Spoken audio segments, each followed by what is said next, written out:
ua ae mohu'ini ke whai'aki a o whekau. Ke ala kua moe sopu o tau whaahau. Matako o whai PEA MOE e ngalo nai a whe. Whako o whalau ko e vaivai'anga ia e kue.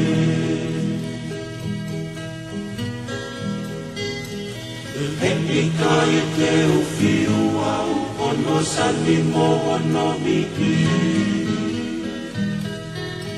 Ai fui lupe ene ono i loto palasi. Tapi Tonga ae langi ongo si ile oi te au ini. Tau riki i e tawhe koe mai kau aki.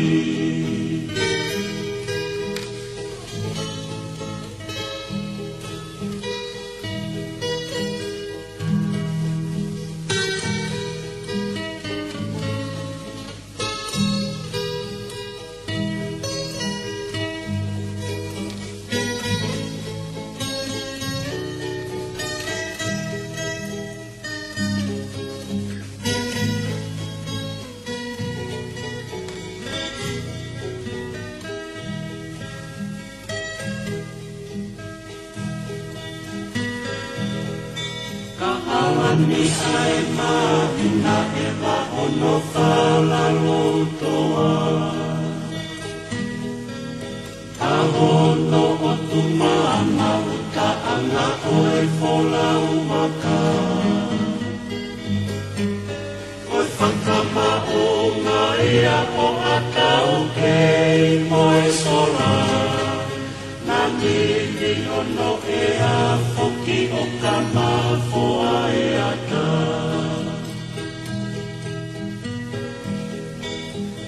Ma'i moa kuola koe whangu maringi mei mo'unga.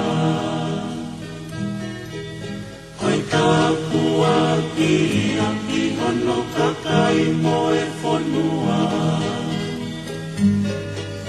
Koe tōtai e nā kua o koko e mahu'inga.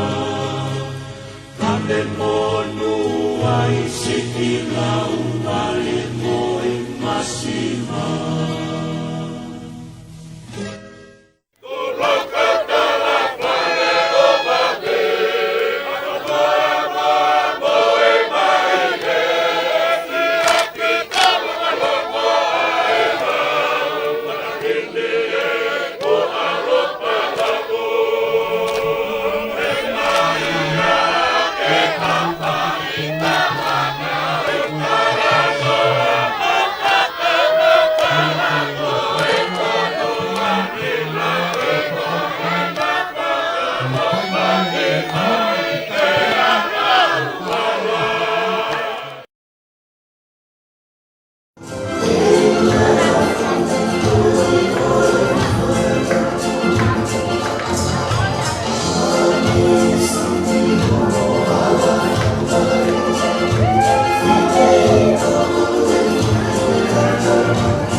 Before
oro be hua e mea matanga.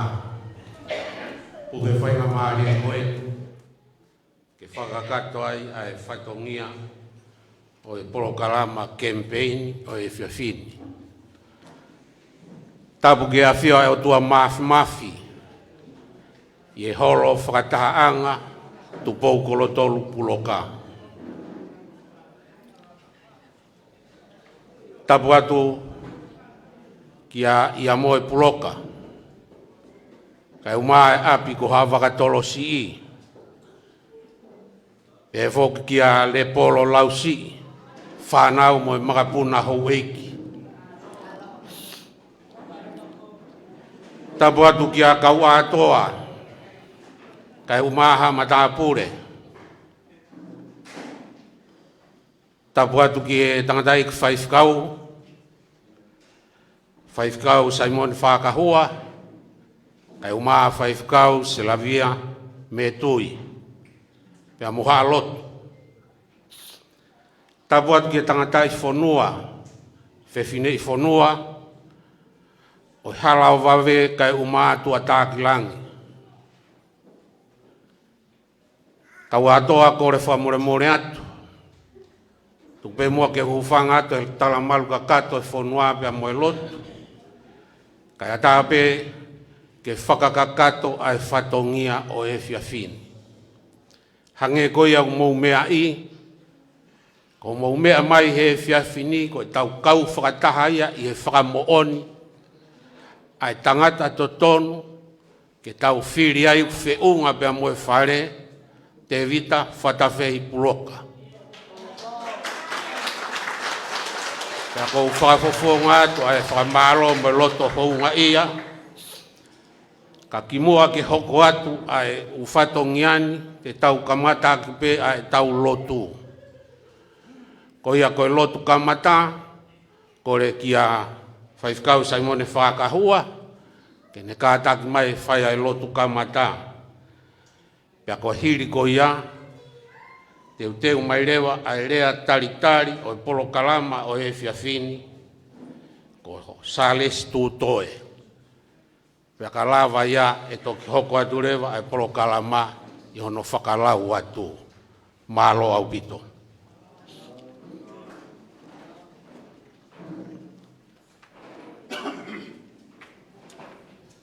Maro mama. Fomre more atu ke tau kamata e mau kresi e fifin. Tau hiva be vese ua, kore ke punake. Nima ngeau ma nima himi, nima noa nima. So tia tau lerei laka atu. Mau oloto o edeki laka atu. I kai lava hau e e tau kotoa au heri. Laka atu. No tia o e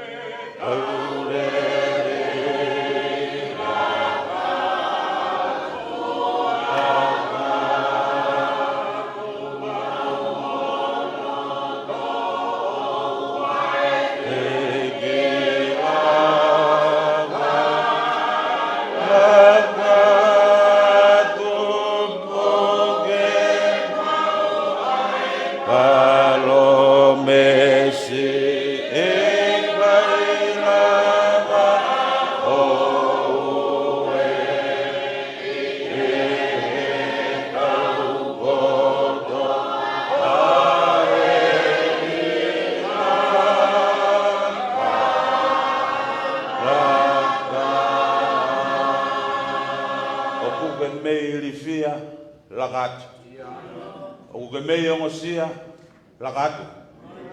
Mui he skaina lafi e poa fina.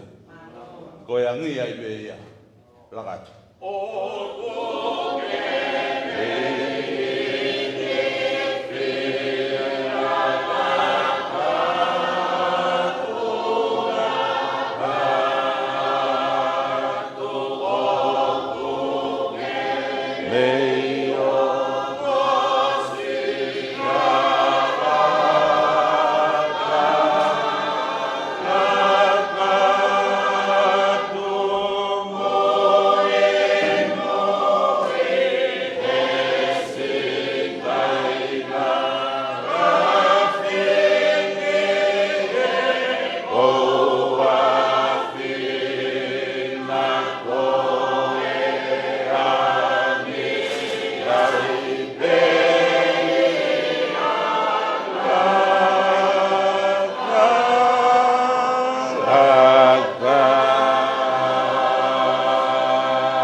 mafi mafi.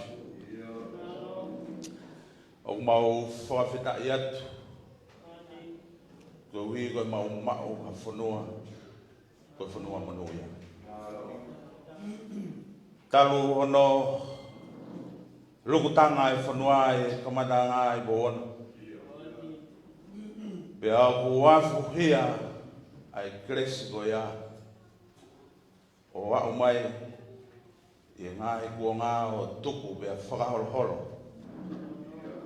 I ngahi tau tangata o mau kei malu ai i e tuku whanua nai whai e uru akwha. Tāla hakai ai aho pea moe mau whiwhia. O ku kei olowaha ai lotu moe wholawhola. Ko mau whiunga ngā ia. Ko mau maluanga. Ko mau ikuna anga. Ka koe kakai. O ku tui whalala ki e lotu rerei ao whio. Ao whakaro ai ni e whare uwhanga. Ko tangata he. Ko whoki ki api. Pe koe ni a kamata anga. O i siakare o ku whai ao no tala noa ia. Pe neongo o ku puri. He nai whakatoka me kuohiri e kau holomua. Pe whai ao no namo ai. Pe moene mohe ofi he kariloa. Pe talu ai e maulau kau whare lalawa. I e tā mafua pe moe whai waola e a whiona. O talu pe me kuohiri. O kui kai mangalo. Ai api ko hawa katolosi. He ko apien. O kui kai ko ha potu kehe eni. Whai pē lau kau ia he ngāi tunga whare. Ka koene. Nai whakafuo ai. Ko tala whaunga. Ko whare hufanga. Pea ku tuu e tangata pe moe whewhine. I e whare o wawe. O pasi nima mo hikitu e mo mawawa. Ko whoki ki api. Ai ne whanau tama. Ko mau whakawheta'i ai o tua. He ko api nai whai ai. Ahono tā whakaingo ingo. Ko api nai whai ai ahono whakatonu. Ko api pe nai whai ai. Ahono whana mea lere. Mā o tamai o iki. Lau kau e tau tangata. Ka koe teu tangata ia e whare ufanga. Pore ngai kua ngā. Ka koe awhiona. Nā ke whakata. Ai whanga kui mo kau holomua. Nā ngalo e tau whatunga mutua. Ano alo whaki e lotu. Pea māmangi ai e whanua. Pea ku whiwhi ai. Ai api ko halau wawe me mo holo kolo tupou kolo tolu puloka. Mau whawhita i atu. Mau whanongo be o ku toisi ibe. Ka ko same ia ko huaki. Ai whakawhita i o aho. Laka atu. He hala ko tofa. O ai tuku i hatau. Pe awhi a koroa. Tara no ai aki o tamai o iki. Ko whakaloto lahi e sesi. Pe mo whae mo tamai. O ku ke mei rifia. Lakatu. O ku ke mei ongosia. Lakatu. Mui pēsi kaina. O ai whalala ki hatangata. O au bitu. O ai whalala ki hau iki. Oa. Kai whalala. Kia sātai, he ku whiunga mō mau waivai. E ki tā puak mai. Tā puak mai au tamai o iki TEVITA Puloka. Ko ne pore ki whatongia. Pea koe mau whakamu. Ke whakamonu ia. Pea whai meilangina ahono pani ia. Pea maono whakanofu. Ko hui ko toko taha ia o ku whiunga mo tāu. Ko se vani te lere ia. Na e whakatoka me e kohiri. Ke nase ai a Tonga tapu uloaki. Pe aua nā ngalo, ai mau kawe ngā.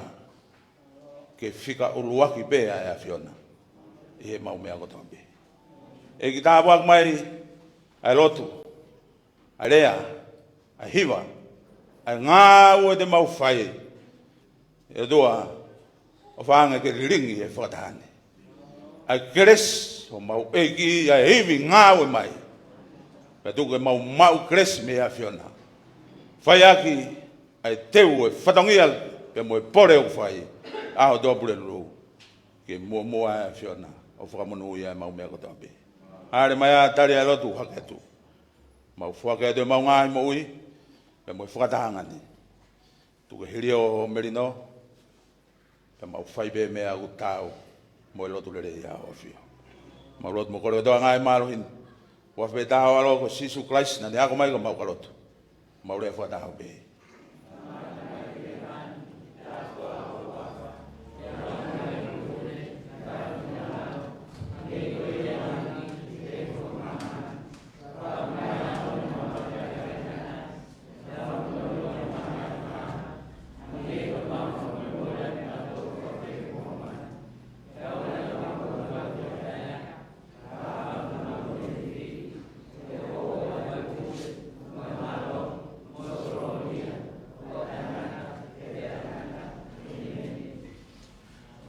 ko e tala whatapu e kua o whaki, ko re peke u whanga tuai,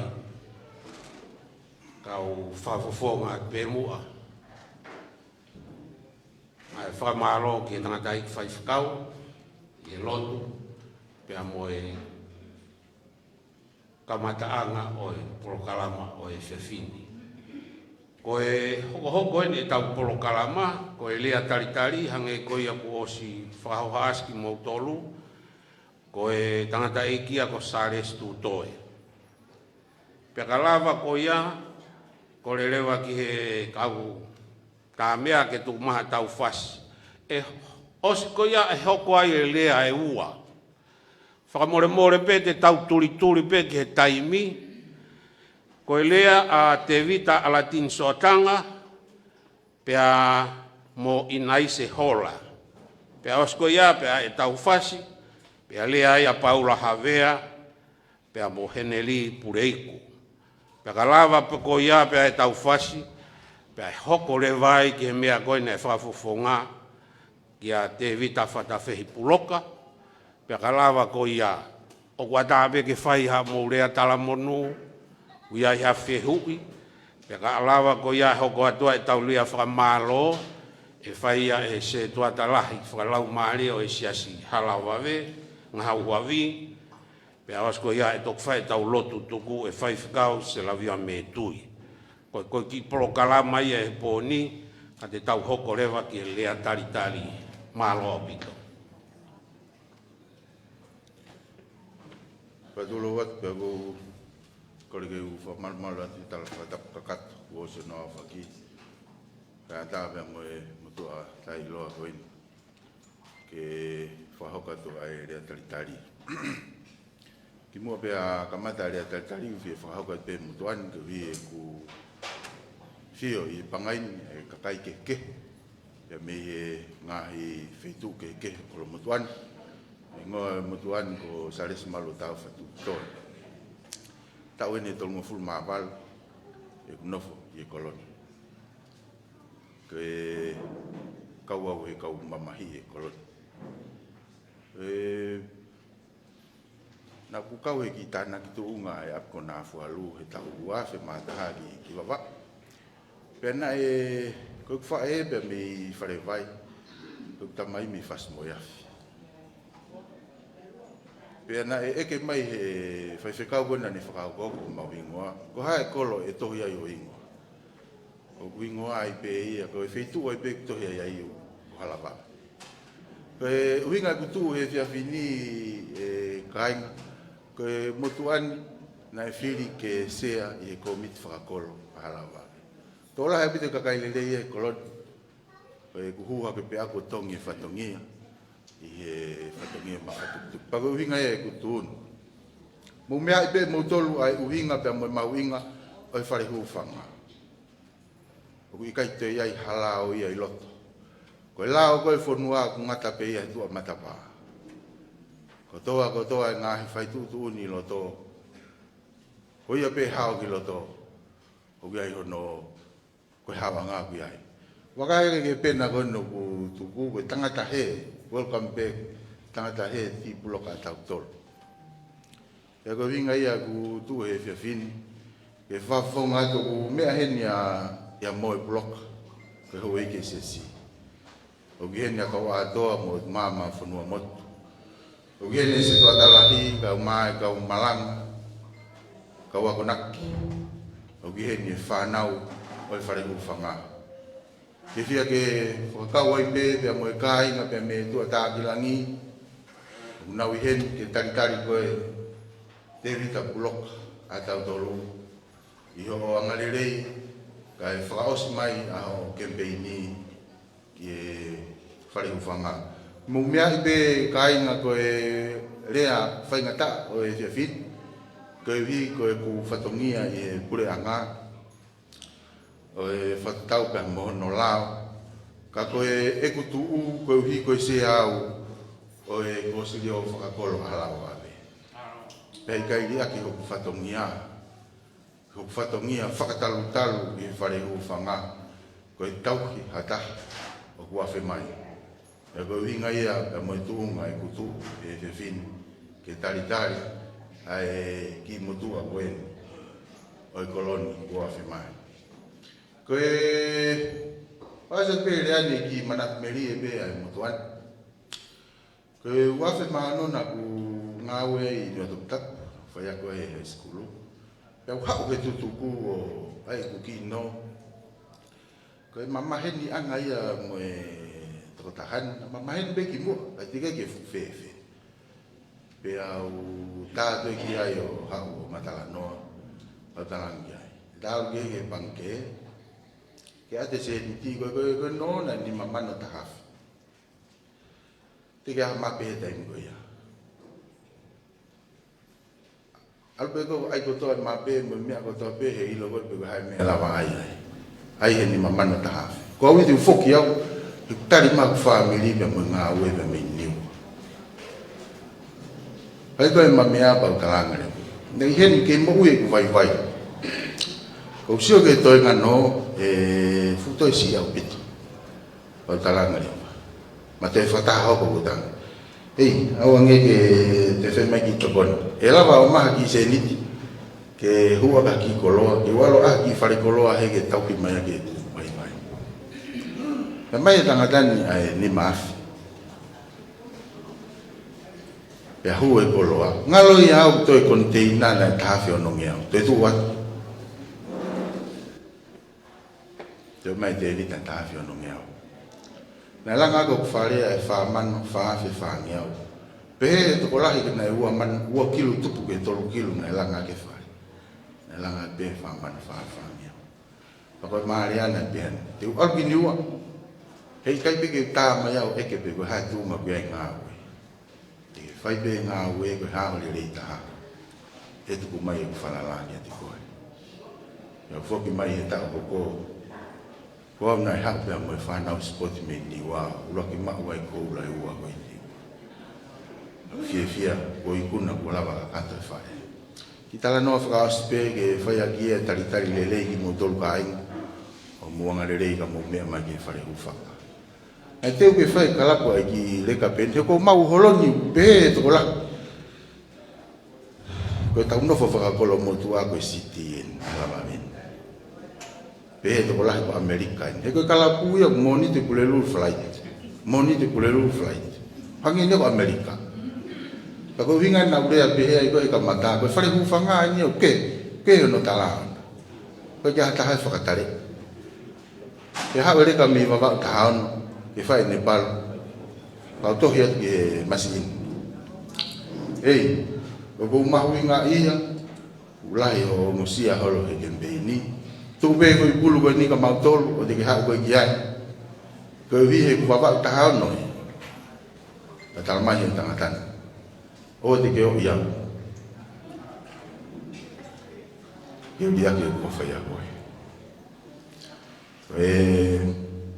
whainga lau maria ia ku ia ke wihene au ke talatu ke mo fili a TEVITA ka koe whatongia oi motuan ke talitali lelei ki mo tolu o mo lava mai se fini talamanu watu ki he foa i se si ka koe whanau tama i se si ko lave kia ia e lotu lelei ko matu'aki ia ko talitali lelei ko toa ki mo tolu o mo tukuhau o mo nganga'ehu ka mo mea mai e fini toa whai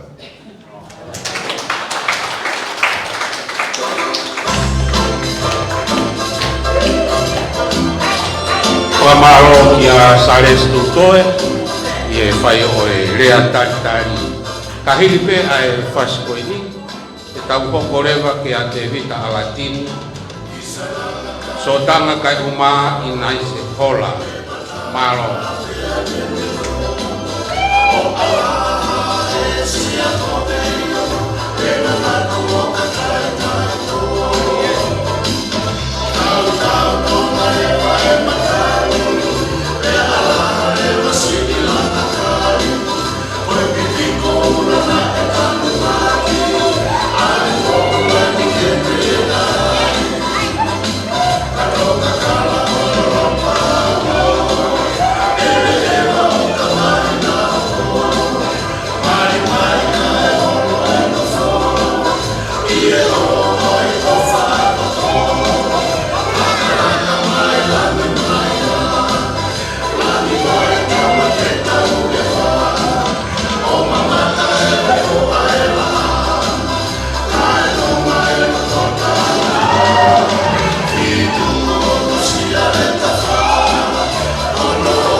elia koeni TEVITA latini korea ka motor fainga koe te mo lava mai o faka'atamai mai ka fiema'u ke mo wofi au pito mo ngāwe aki kai lava o lelei ki tua malo au pito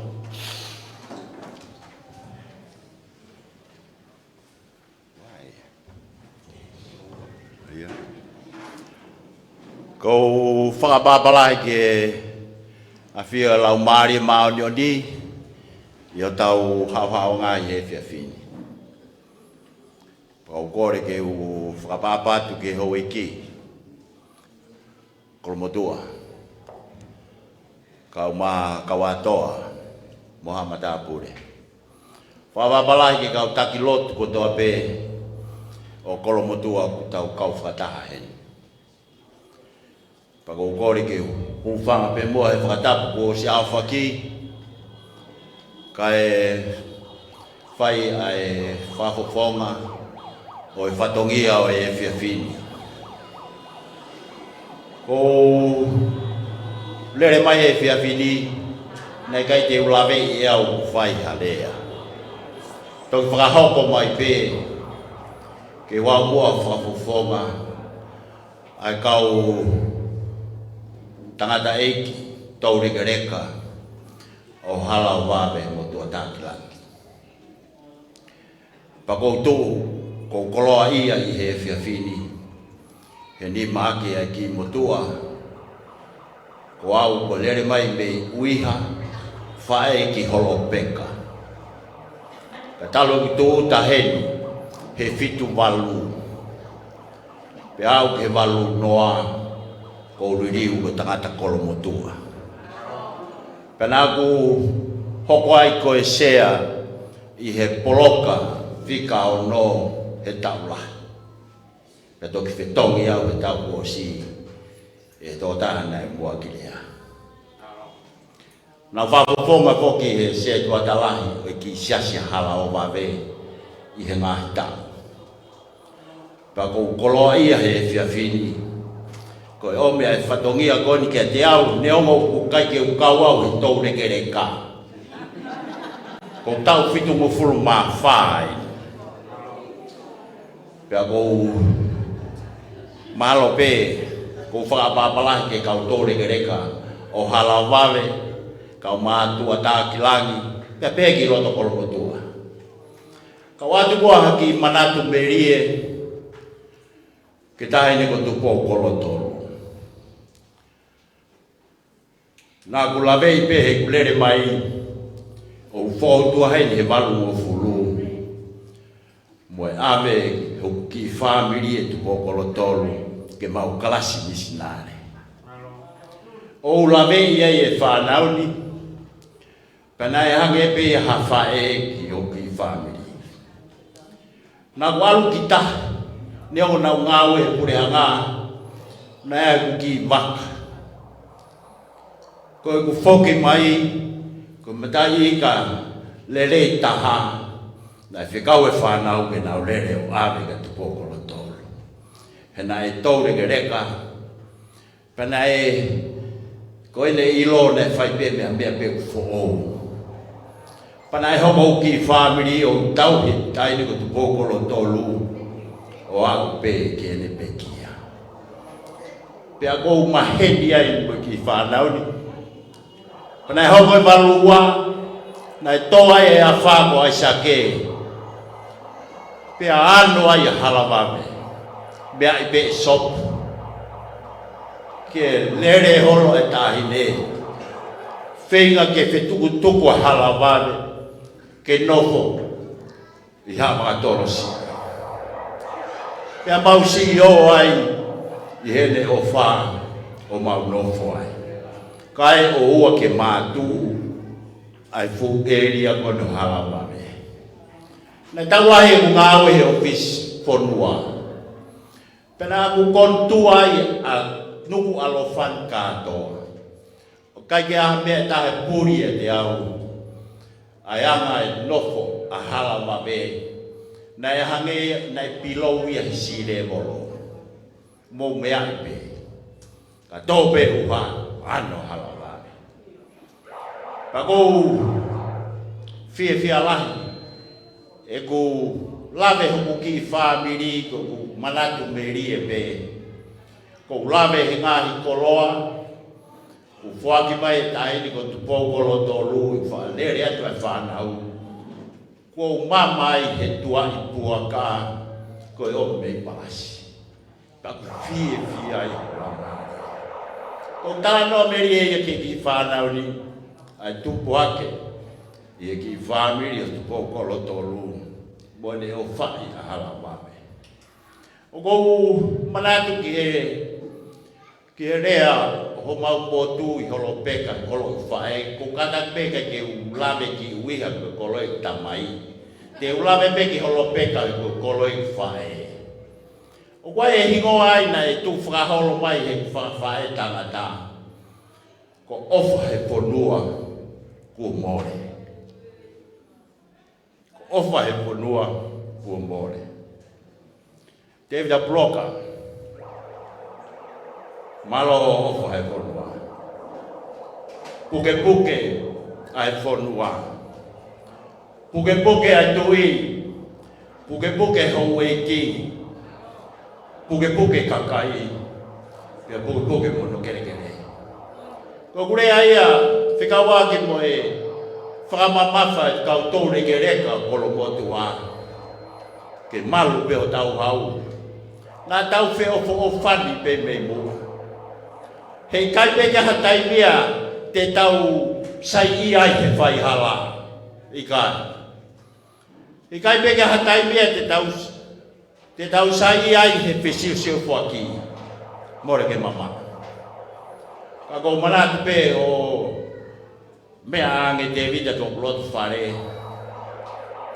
Whawhia la. Habe o mate. Whawhia lahi a pito ki o ki whare. Ai ai e mea o whai ai manatu meri e hope he. Wai nai ha ofa.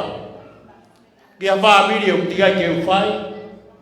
Kai talamai ke uwhai. O rea whakawhiawhia. Ko e Tomu'a ia. O e kautore gereka. O mau kei fie nofo merino. Mau kei fie nofo fia. O mau fie nofo fe koi. Ka wikai pe te mau tui ki mau tolu. O bulerei e whai hala. I kai. Ko e nofo merino, mo whiofo whani, mo maloi ai whonua. Ko e mea ia mau fia ai. Ko e omo ia mau fie ongo ki ai. Ke ofa he whonua ua more. Whio tau whonua he ahon. Ko tau whesio whaki. Ko tau whelaulau. Ko ia ha ofa ia. Ko e ofa he whonua ua more. O more o tau wanga kuwhaponua. More o tau wanga mua. E tau whekoi i mo fia. More ia. Ko ia TEVITA. O kwa e whakaama kau tōre ngereka hala wāre. Mo tua tākila nā mo kolo mo tua. Ofa mua he whonua. He ku more. O behea e pōpōwat kia te koe. Maloi o tau tui, maloi e haueki, maloi e kakai, maloi mo kere, tua whai.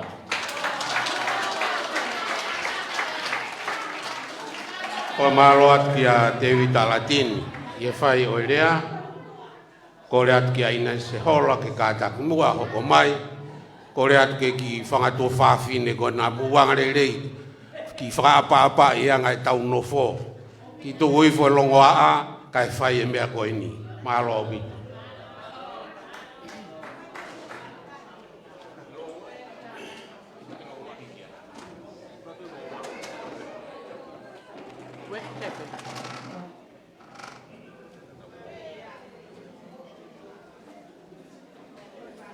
Taku ke otoa. Wafi o tau o toro Tonga. Watulo watu mo whare tuloto.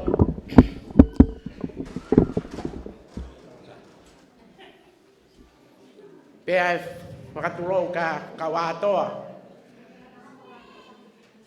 Pea moho eiki, moha amata pūre. Te kai ke whakahoko mai e whakai ai rea koe ni ka te au ane. Te kai peke ua umai. Ua umai toko taha. O whakahoko mai rea. Ko mei toi whoki pe au he taimu peko ia. Ka neongo ia. Tomu'a ke whakatau ke ia te whine motu ani. Ko whine motu a motu weni. Ko inai se whakahua hola. Ko ku hau me o ture kau e whanga i he si.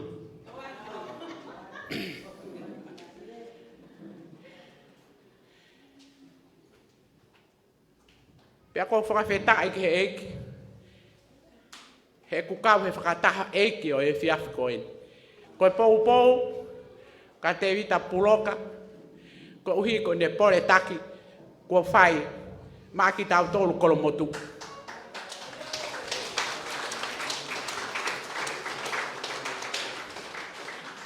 Nai kai ke ufu no fo loa.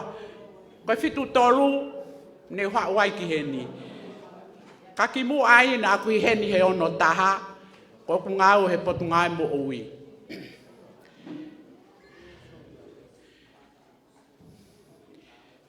Pe au foki, pe au toe hau ki tō ngani. O hau, o whai ku kore mari pe aku, ke kakai o kolo motu ani. Pe a mau hoku mari, ke he whoha e staa ko siare hola. Pe ko hina hei ai kai ke te hange ko mei maa he rea. Ko uhi hena aku hau o tukulolo mai kolo motu. Pea ko hoko ko fe fine kolo motua. He ko e se au o e poloka ono i halao vawe. Te kai ke u mau hoa nak mau e scholarship ke u toi alo ako. Ko ku alu koi au ako pea u foki mai o mau hoa. Pea mahiki mai mo hoa ke feitu uni. Na mahiki mai ko fitu tolu ia. Mahalo pe ko fitu tolu. Ko ku tau balungo fulu ma tolu en. O te kai ke vawe taimi o ke to ai pe. Pea ko ku pou fai ka TEVITA. Ko tau ke te, ko ni fai lau tohi whakasapa te ia heni. Nai hoko a TEVITA, io pe au alu he scholarship o fai e ako. Whanongo mai au, o mau hoa TEVITA. Ke funga whaua. Te kai ke ose e kuako, ko tala mai, ko whekau e he ne whae tapu moia, ke hiki ki Isileri. Ko moone na kuloto mamahi, e na hiki ki Isileri, pe ko e hahono uhinga. Ka kou tuina e tau te ai, e he ne whae tapu moia. Kai e ahoni, mo mea mai pe, welcome back. Ko whoki ki api. Whawhetai TEVITA. Pea ko e tau no foni, mo whai e pou maalohi ka TEVITA. Ko hi ke whai, pea lava he tua pure lulu, ke hu o whakafofonga i ki tau tō. Ko e wholofola maalia e ne awhio. O kei nofo i hakuloto. Ai whiri whakapoto. Aia koe poto e taha, o tata o hifo mo to e poto e taha. TEVITA, wo os kakato i e hit. Tamai o eiki koe ni. Ai poto, hiri whaki mo e poto. Pa koe tau whakaamu ia. Ke tau whiri whakapoto, o hange koe wholofola e ne awhio. Kolo motua, koe tō aeni. Koe toi peto a pule lulu e tau peni. Ke mahino a e tau tiki e tau peni. TEVITA whatawhehi puloka. Ka koe lea nai whakahoko mai ka te au. Koe ku whakafofongai ai ngahi whae i he halau wawe i he wharehu whanga. Ko whakamore atu au ia he whakafofonga ko ia. He koe kau whae ia he halau wawe, koe kau whaiva kotoa pe ia. Ka koe whakamalo atu. He ome, ai ki whatongia koe ni ke whai. Pea koe ofa atu ka te koe TEVITA. Koe tū, moe pou lahi, ke ahato a pure lulu, e i kuna. I he poto moe poto o TEVITA. Tua ofa atu.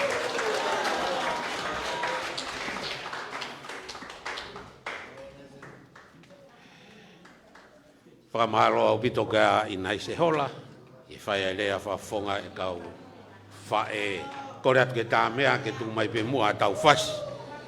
Pea teu mai lewa ai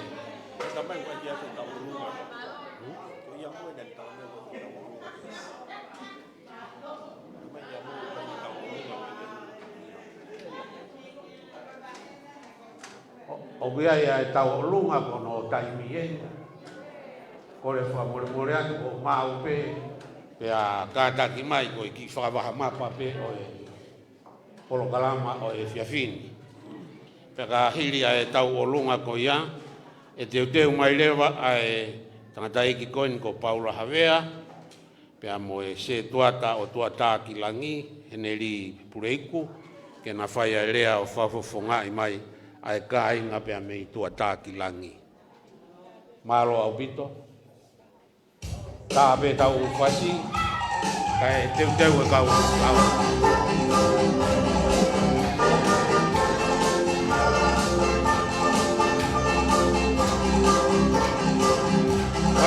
Maria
Whamaro atu ki taunanga nā ne whai ai taurunga. Whamaro atu ki he mea rea. Whamaro atu aku mautolu. Ano kei tau he molu maru e wheu i hangani. Paula atu tawaki mau whatulou atu pe. Kai tu poe mua ke hoko atu pe si maa whana e ka ingani. Kore whamore atu ki a Paula Havea. Kene kātaku mai mua o hoko atu a elia, pia teu mai mo se tuata langi, neri kurei.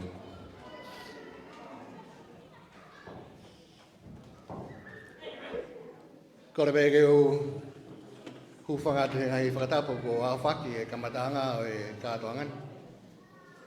Talangata he te au whaikitua, kai ata ke whamanuho koloa i he pōkoini.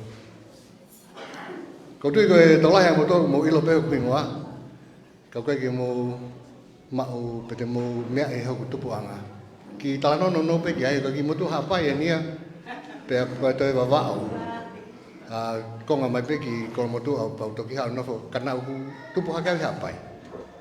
Kau hinga ku ki farea pe he. Kau higa ku ilo aya atakai na tupu'a to ta ko hinga tau heni. Pako atakai ko ya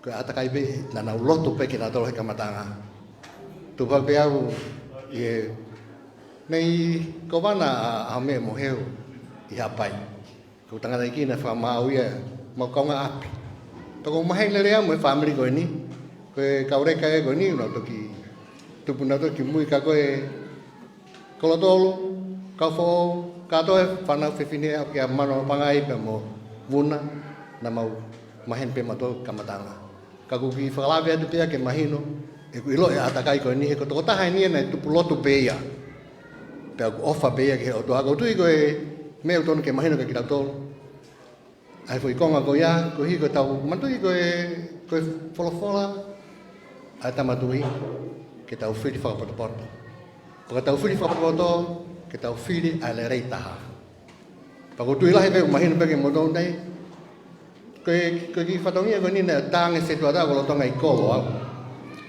na ki kolo au fai ki fatongia fe ka aki pe mo mau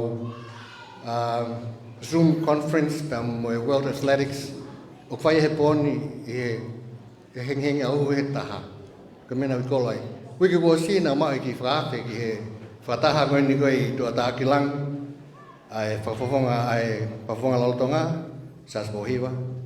Pena ke ko lava ke he ko taimina fai ma rehearsal ma to fika aki pa mo Zoom kon ko tano ke ai. Para ta tu peo fare atu ki he sekretari kata fa more ke ko lava.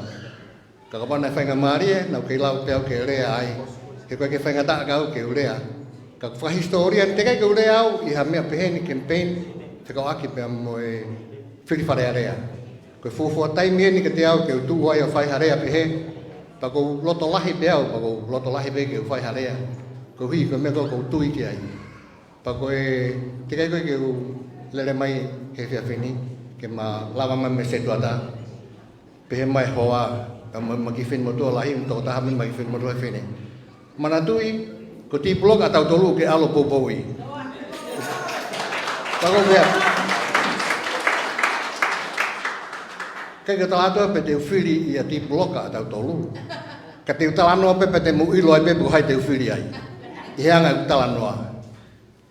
Ko kutui ko le rei taha pa ke tau fili. Kainga.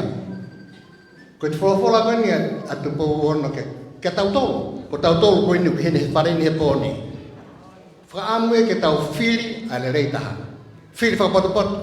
Ko ke tau fili tanto ko Wai pe ko nga fatoto ba mo kau kanititeiti atau tapu uloaki. Kako mana to ai ki campaign na fai valolo na fanong pe he replay mai ko he radio. Ke lo to lahi ko na ikan to ke rea aki me ko ni ka ikan tariai. Na wi he kon le na ikan to na wi he me ko ni ko he ko kawa ako o kanititeiti. Na fai longo mahalo e nau campaign. Pana pe ikan tariai o wahata pe ko tak fato. Ka pa na pa o ni fata ko ni pe le ma mali mo fa nau. Te ke filia hai. Patangia. Tal si pe tanga do. Me de mau fili matoria ti PULOKA ATAUTOLU. Pa kendalanga ka ikan. Kapau ti filia ko fili more ya. Ayah kono hinga te ikan tolu he ke fili ikan. Nio mo na toto ba ka ko fili faka poto e ko talano ke ai.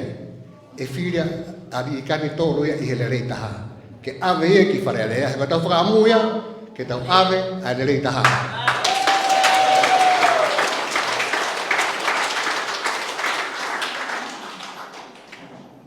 Kain. Ko to ta ko ini hange ko la vene nai. O tui o tua. Kami ta FEMA'u. Wai ngai me ne fana ko whanau re teo whaka he campaign ai kau kanititeiti, ngahi wahe, hau e maari e te whanau koe ke ngahi tala noa, mo ngahi palo mes, mo hafua ngai mea. Ko tongani, nei tupoin ki langi, e tu paulake. Tau wae ai ko vinani te pau ke tau piki tau tau kia pa tau tau. Ko taimi koe he ilo a aku, ko taimi koe nei whakoi koe ai whono, amamani. Ko whinangalo e otua, ke tauki ai kakai e hatu. Pamos mea e mo do he tanoa he toi tabu. Tau mahen ko do ape mga he talanoa ki hatu. Ko pane hatu ina ke whai hono le lei taha ke tau e kakai, nai tau tea ia e otua. Ka kone sistem ko ai otua ki heno kakai i mamani, ku pau ke etu. Iai hoi, kamu ki tau tolu. Tau toi hao reo ki tau tolu ia, o talatu kue sistem e taha ke ngau e aki. Ke tau alu, Toku'ua, ko te mokalaki. Mo manatui mea koni te ure ak mehe poni mea koni. He kai ko whirea hataha, o alu iha paati. Kono inga he kai lawa e whai ne whakaukau, neo ngane poto, neo ngane ko hafua nau kene mahu, kai kene lawa e whai, whakaungongai ke paati. Ko mea bawa te tau whiri tato hataha tau ataina. Hange ko kanititeiti koni. Ke kai be mahalo ke mahino at ka motor pe hai te whiri ai. Ko tano pe pa te muilo pe hange ku lawa e nai. Ke te tata te whiri to taha koe ni. Ka koe meko ko talanoa ki ai, o suwe ka autai pe motor ko hai te whiri ai. Pa ko kurea, i he moan. Ko foke u kai ke u. Kena ni u tatau pe mu. Whanau ko ke ngai talanoa, u mimi anga tatau pe ni moa. Rea moan, rea toton, o foke he o tua. Ko mea e pau pe he. Ko matui hake taimi nau hoko hake tau walong furu nei lotu e se tua takan ngā mautolu. Pane ko vesi ko nau talangi ai ko ki vesi tau lotu. Naki mai tapu ko vesi tau lotu tangi iyo. Vesi wano e sam whanima, teo whanima. O tau he si hoa a kakai kofa ka teia. Ka koe kawanga hala, ten whaaoa. Ko tangata ini o kofa ke o tua. Pe tau hi peia e si hoa. Whatonua ni ngai mea kotoa pe. E ne alu ki wharea lea, koe hāmea kune ma, e tau hi besi o tene whatonua. Pako hangai aku poupou he pōni na kurere mai beau hangai koe mea nei whakapate kamatanga. Alu, ko ti ATAUTOLU, ko ti puloka ATAUTOLU. Uka ke ko te alu ko te whaha campaign ke. Peti kau, o tang sai be, o te moho haki ai. Ko ia kanititeiti, te atpai whiri o whamiri, te nau whiri na tō ia koe. Ko a uia, o spau pe whiri a uia. Kai kei ko talata ko hai te whiri ai, tau pau. O spau a uia. Koe, uka ke te au ke, uka ke au ia ke tō whiri rulu, pa te talamai na tō, e tō hei e peni ke whiri kai. Ko peni ako mao me, wala me ke whitu ko whai whiri, uka ke te atau te tuai, kai, ko ngatona pēo whasio hingo ko ia, patikia. Kau kai ko ia, kau kai ko tia, kau kai ko TEVITA ia. Ka tō taha ko was papapau pēo te whiri ai, he ko le rei taha ia o fiema'u e nea whio. Ange ki wharea rea, hange ko e whamalotu whaipekau he lot kamata. Loto anga he o lotu, ko whalawala lotu au, he tuku'anga tangata koe ni. Ko ku whahapata reo, ko whine eki, nani kamata, ai lotu koe ni koe halapawe. Nana lotu nata he pahai koe taha abo ikani, ta koe tangata eki koe asolomone, amas, ika hifo, ko natul nei ai. Pena kamata he whine eki, ai moe kau tangata koe ikani pe mo, masing moe tolahi. Aki lotu he kahala koe, panato kihi mai koe ni. Fok mai mi hapai moe hoa moe ki whara, ma wai o te poko tolu he huat ke whare kolo taha. He na waha matau ki heni waki sapat na mafok mai ai. Na mamai o lotu heni. Pa mau efi, na tola he pitu hui. Kai la matau hu ki whare, pa mau nof peitua. Ta mai kua ke hu peo ki whare ka na nof peitua. Sapat pe no koko tarang ke tau alu ki tua ta. Ke hui ke tau hu ki whare. He koe lotu whi mau ke tau loto whare.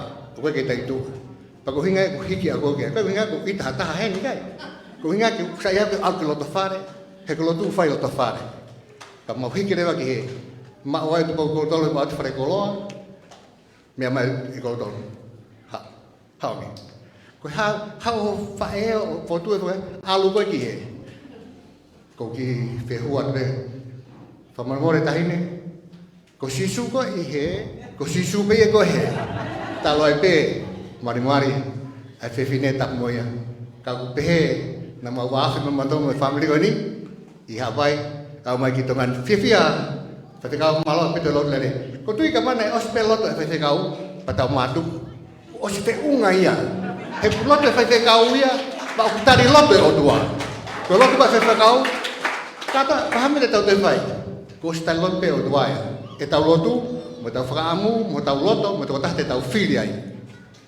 Whamoi moro me ngai lolo kanai whakahoko mai he MC, te tau ki ai pe taimi ke nong nong. Kako whamala ke naise, na mau tu whata mo naise hapai, na mau wak whata, pa mau tu ki, mau ki lahi pe naise tau e hua mala iau. Kako mau whiholoi pe, ko kau tau reke reka ia, kai, teke mau tau reke reka mai. Kako e,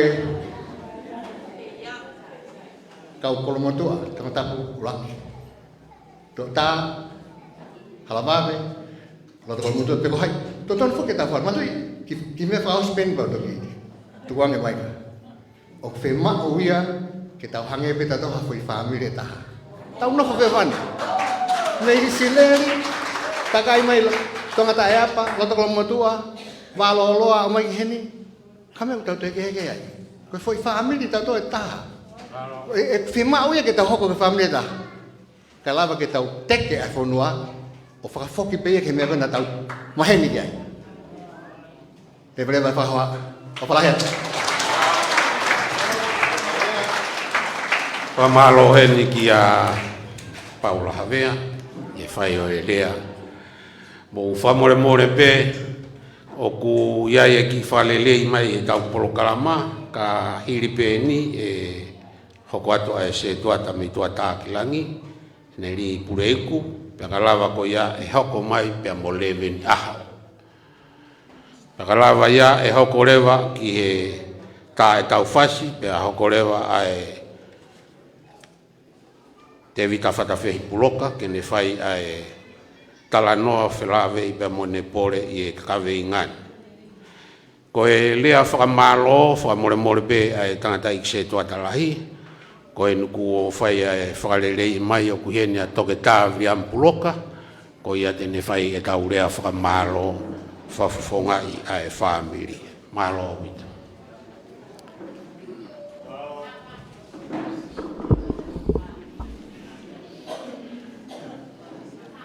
Ko le weke u whanga me mua e tala whatapu o kamata ke tau whiohiangani. Tāra te au ke u talango fua pe ki he whakahoko koe ni tau rea i he whiawhini.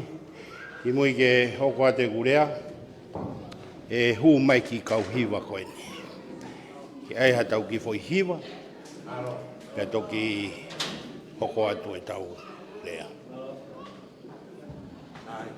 Koe mau ki potunga e talawau e ni atua tākuangi.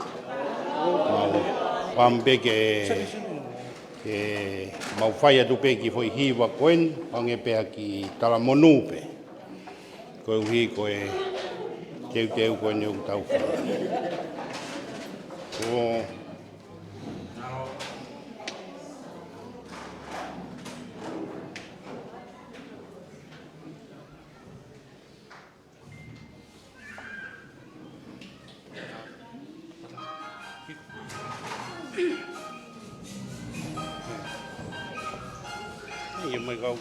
Virgin Mary shall have a baby boy.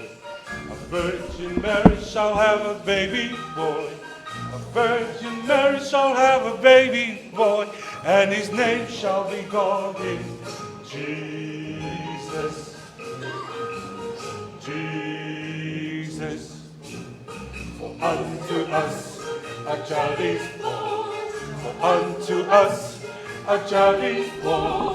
For unto us a child is born, and his name shall be called him Jesus. Jesus. We sing in praise, glorify his name. We sing in praise, glorify his name. We sing in praise, glorify his name, for his name shall be called him Jesus. Jesus. He comes down. He comes from the glory. Comes down. He comes from the glorious kingdom. Down. He comes from the glory. He comes down. He comes from the glorious kingdom. Sing hallelujah to the King of Kings. Sing hallelujah to the King of Kings. Sing praise hallelujah to the King of Kings. For his name shall be called him Jesus. Jesus. He comes down. He comes from the glory. He comes down. He comes from the glorious kingdom. Down. He comes from the glory. He comes down. He comes from the glorious kingdom. Down. He comes from the glory. He comes down. He comes from the glorious kingdom. Down. He comes from the glory. He comes down. He comes from the glorious kingdom. Oh yes, believer. Oh yes, believer. Oh yes, believer. He comes from the glorious kingdom.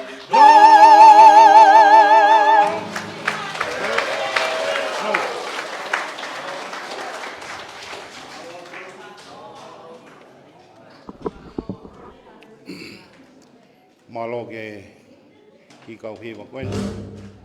Kau whonga koe mau tala monu pe i au whai. Teu e whiri utau a manaki kiai e toa pula rulu. Mea katoa pe koe mea ia eiki. Tege whai e kurea ku lawe i peku toko lahi heni e kakai koe ke nau. Lawe e motu ani. Ange koe wahaa ku whai nea tahai e nai wahe ke ne whai e rea koe ni. Ki whine motoa pēna e kore ki ai ke whai rea. E sia sipe, pia koe hui ku iai mea kehe iau toi mo ua ki ai. Mahalo koe ne tae malanga i pē mo tae whai lotu rea. Kai whoki ke... Oki kai whoko ha whatongia ni o to tonu mo ki mau tolu ke mau whai kau se tua tā. E Tonga whatau ki kakai koe si a si. Pea ka neongo ia. Tuku pē ke utongia e whatongia koe ni. Koe uhi oku mahu'inga pē. Hai talango fua. Koe hingoa ko hene ri pure iku.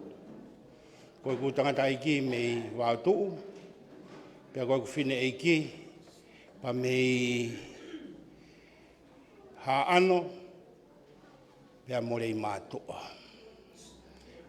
Whine koe na e mari koe pa mo fotu lei mātua pa mei ha ano. Pea watu e ne kau tangata mo e ne kau whine. Ke na o tau he whine. Pa koe mau winga ia e mau tōki ai. Kai ke, tau ene e ua fulu maa malu, e ku whakautua i kolo motuani. Pea u hoko ai pē ko tangata i whanua o kolo motuani. Pea nā ku nofo atu pē ki loto atu pē i tuatakilangi. Pea koe honi, ko ukau ngā api, pea mo api ko hawakatolosi i. Koe ofa e toua koe ni e teo, o mai kong kere koe ni, ke te lere mai o whakautua ai. Pea,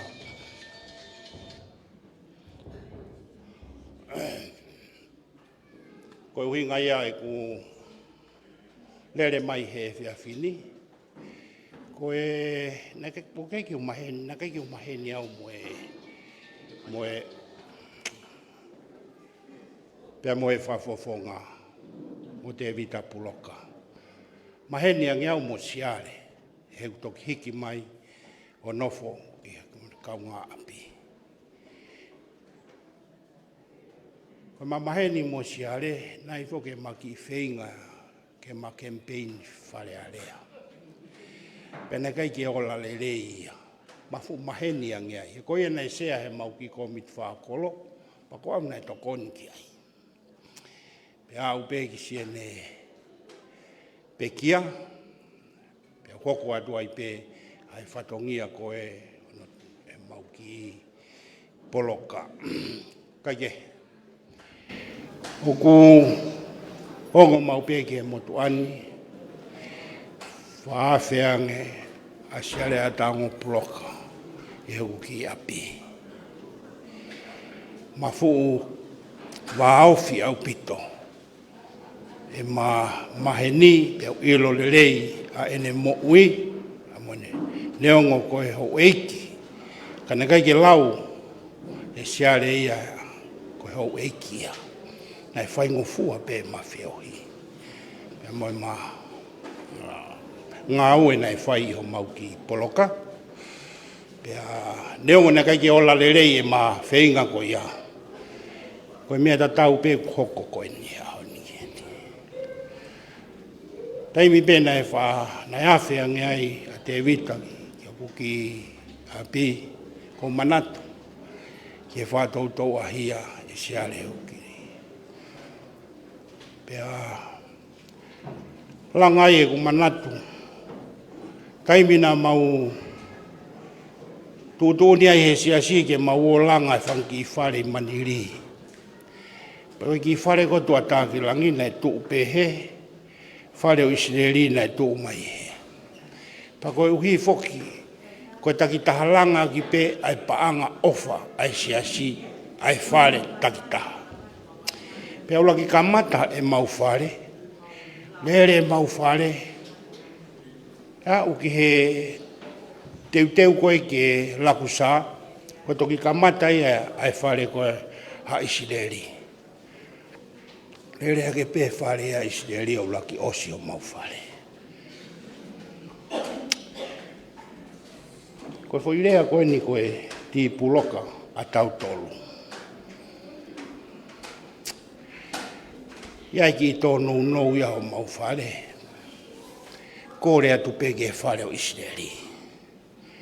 Na ia e lai tata e ua na toe ke kumi mai. Kau kei laku mai pe lai tata. Tama e kau tama. Ka peka TEVITA. Teki mama hendi fuki mamu TEVITA. Pea kou tātu e ka TEVITA.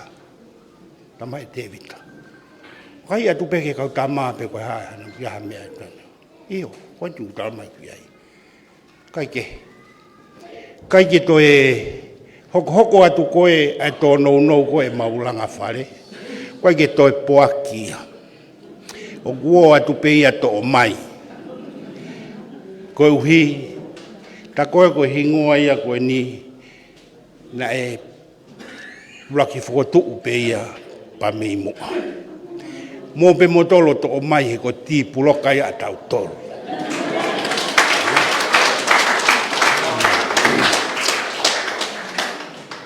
Peko Frank foki koe na ne langa koho mau whare. Pamole pe TEVITA, malon ko toki lawe ia ni a honi. Ne lahi kai haa me he koloa koe a Israeli.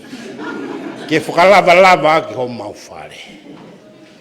Ka koe uhinga, ko ti puloka koe ATAUTOLU ane awhi, toi ti puloka pehe a honi ATAUTOLU. Paku tau tui, ko toi ti puloka pe ATAUTOLU he ka hau.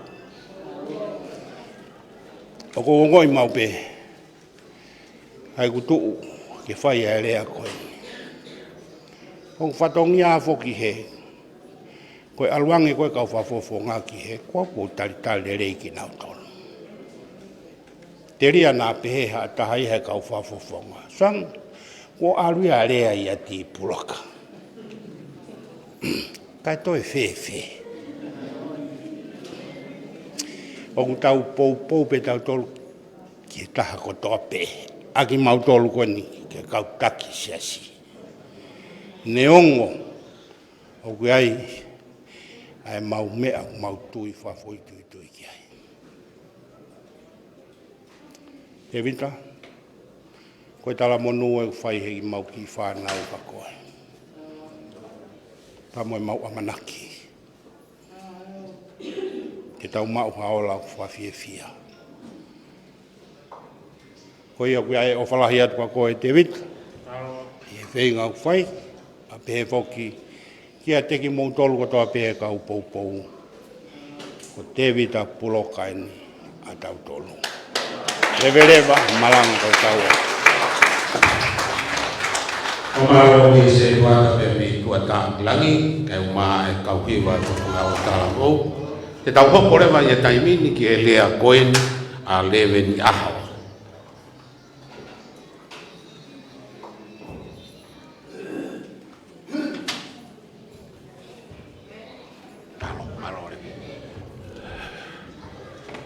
Kore veke u whanga atu he whakatapu ko osi hono au whaki. A tā motuani ke kau atu he pou ki he kaweinga o e whiawhi koeni. Ki moa te hoko atu ki aika u whakahoko atu peha. Koe motua e nia mei fua motu, pere hake, fōlaha, kanoku polu, pea mokolo motua. Koe anga ia e ku piki ka mai koe ki kolo motua.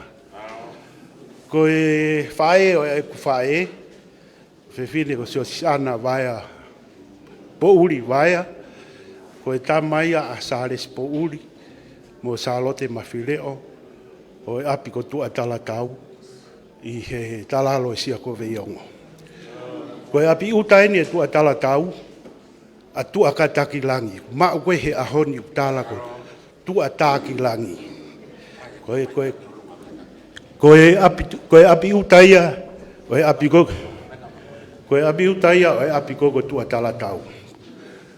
Pea koe angaia e mau whetau tu i ko ose ni tau o nongo fulu, e mau nofo meihe, ko mau kau ngā api ai hawakatorosi meihe whai koe, ko mau i fōou meihe e kau hala koe. Kai ke, o tau i heni tau toru he whiawhini, ko e pou, pea moe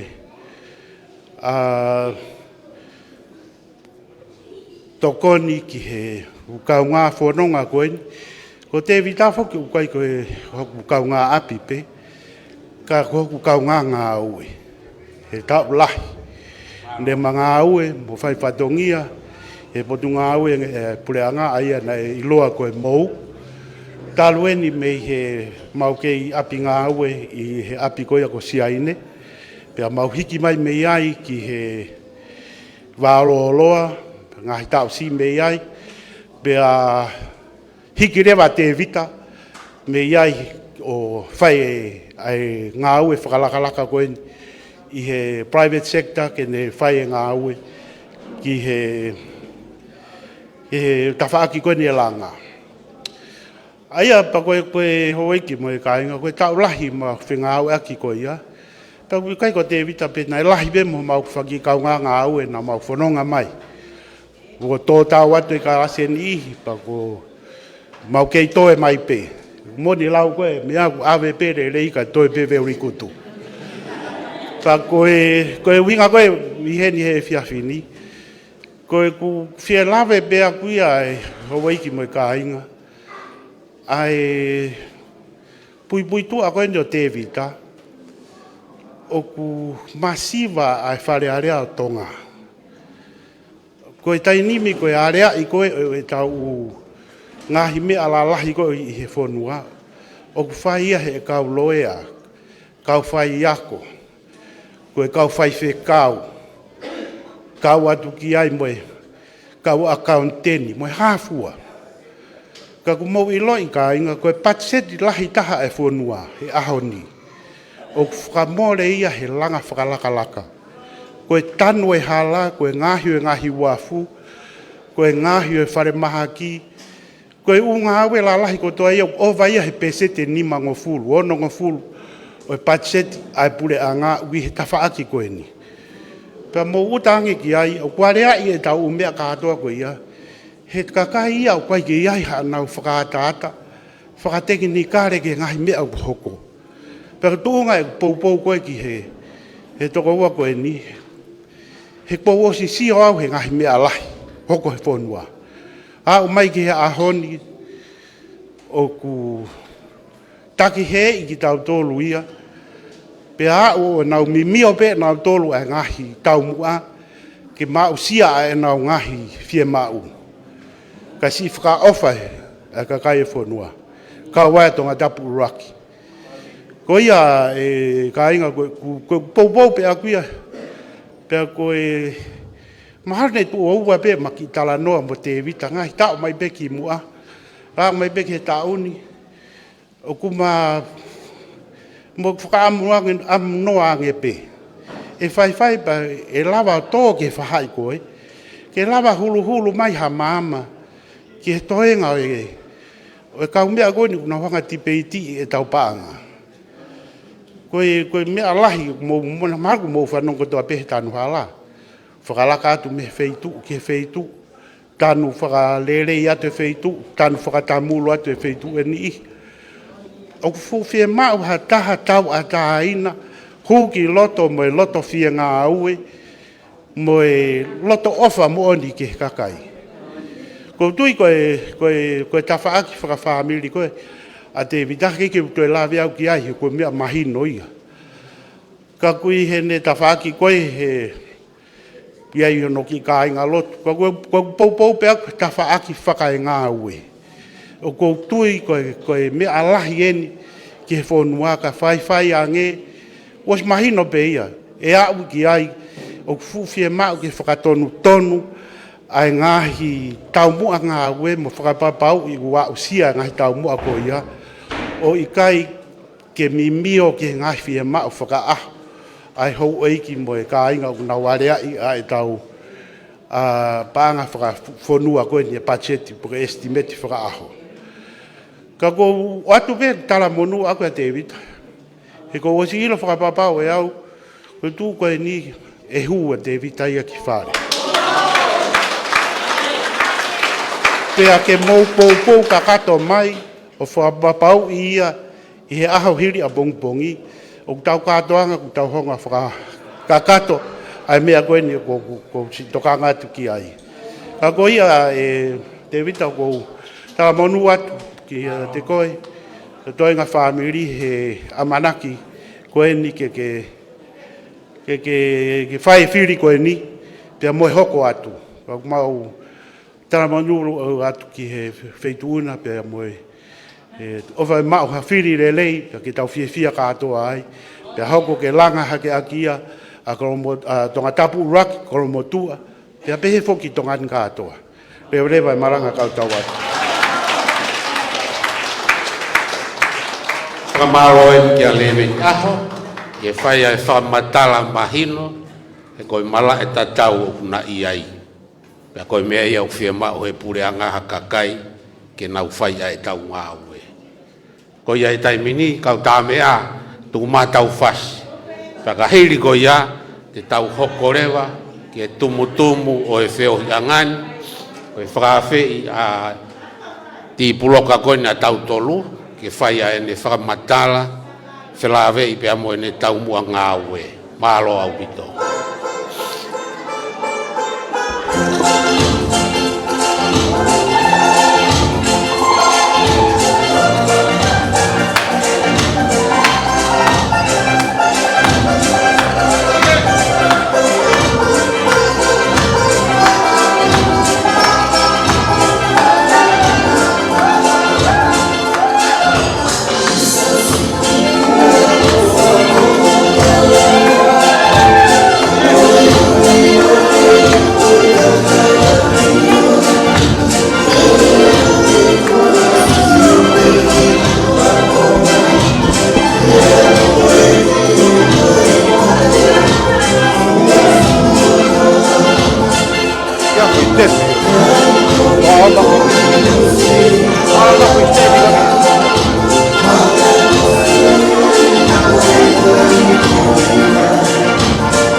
PEA moe afio ai tua tau loto Tonga. Ko tulo watu pala tu tamaki mo ia moe. Kau kore mua o mama mo kau atoa.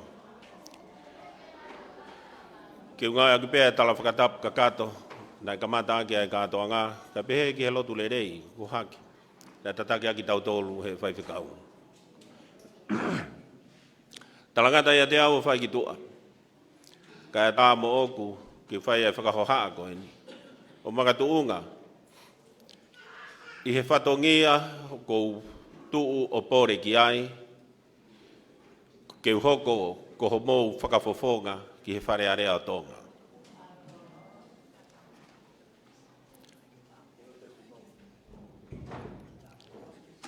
Oku pia whake whakawhiawhia taha. Ai heni a reveni aho. Ai ni nai toki whakahoha. Nā utala noa i he whakahoha ana e whai i papai. Ki he mau pō tala noa pia mo neta tua. I he ne aluange i he kamata e ne kempeini koini i he whiri. Hiri e mālolo e tangata ikipare mia a Akilisi. Pe whai be mau pō tala noa pe au. Ukai tiki lopa ke alake whakakau he ha. Pe au pehatu ki ai. E iai e aho te uwhiri whare are ai.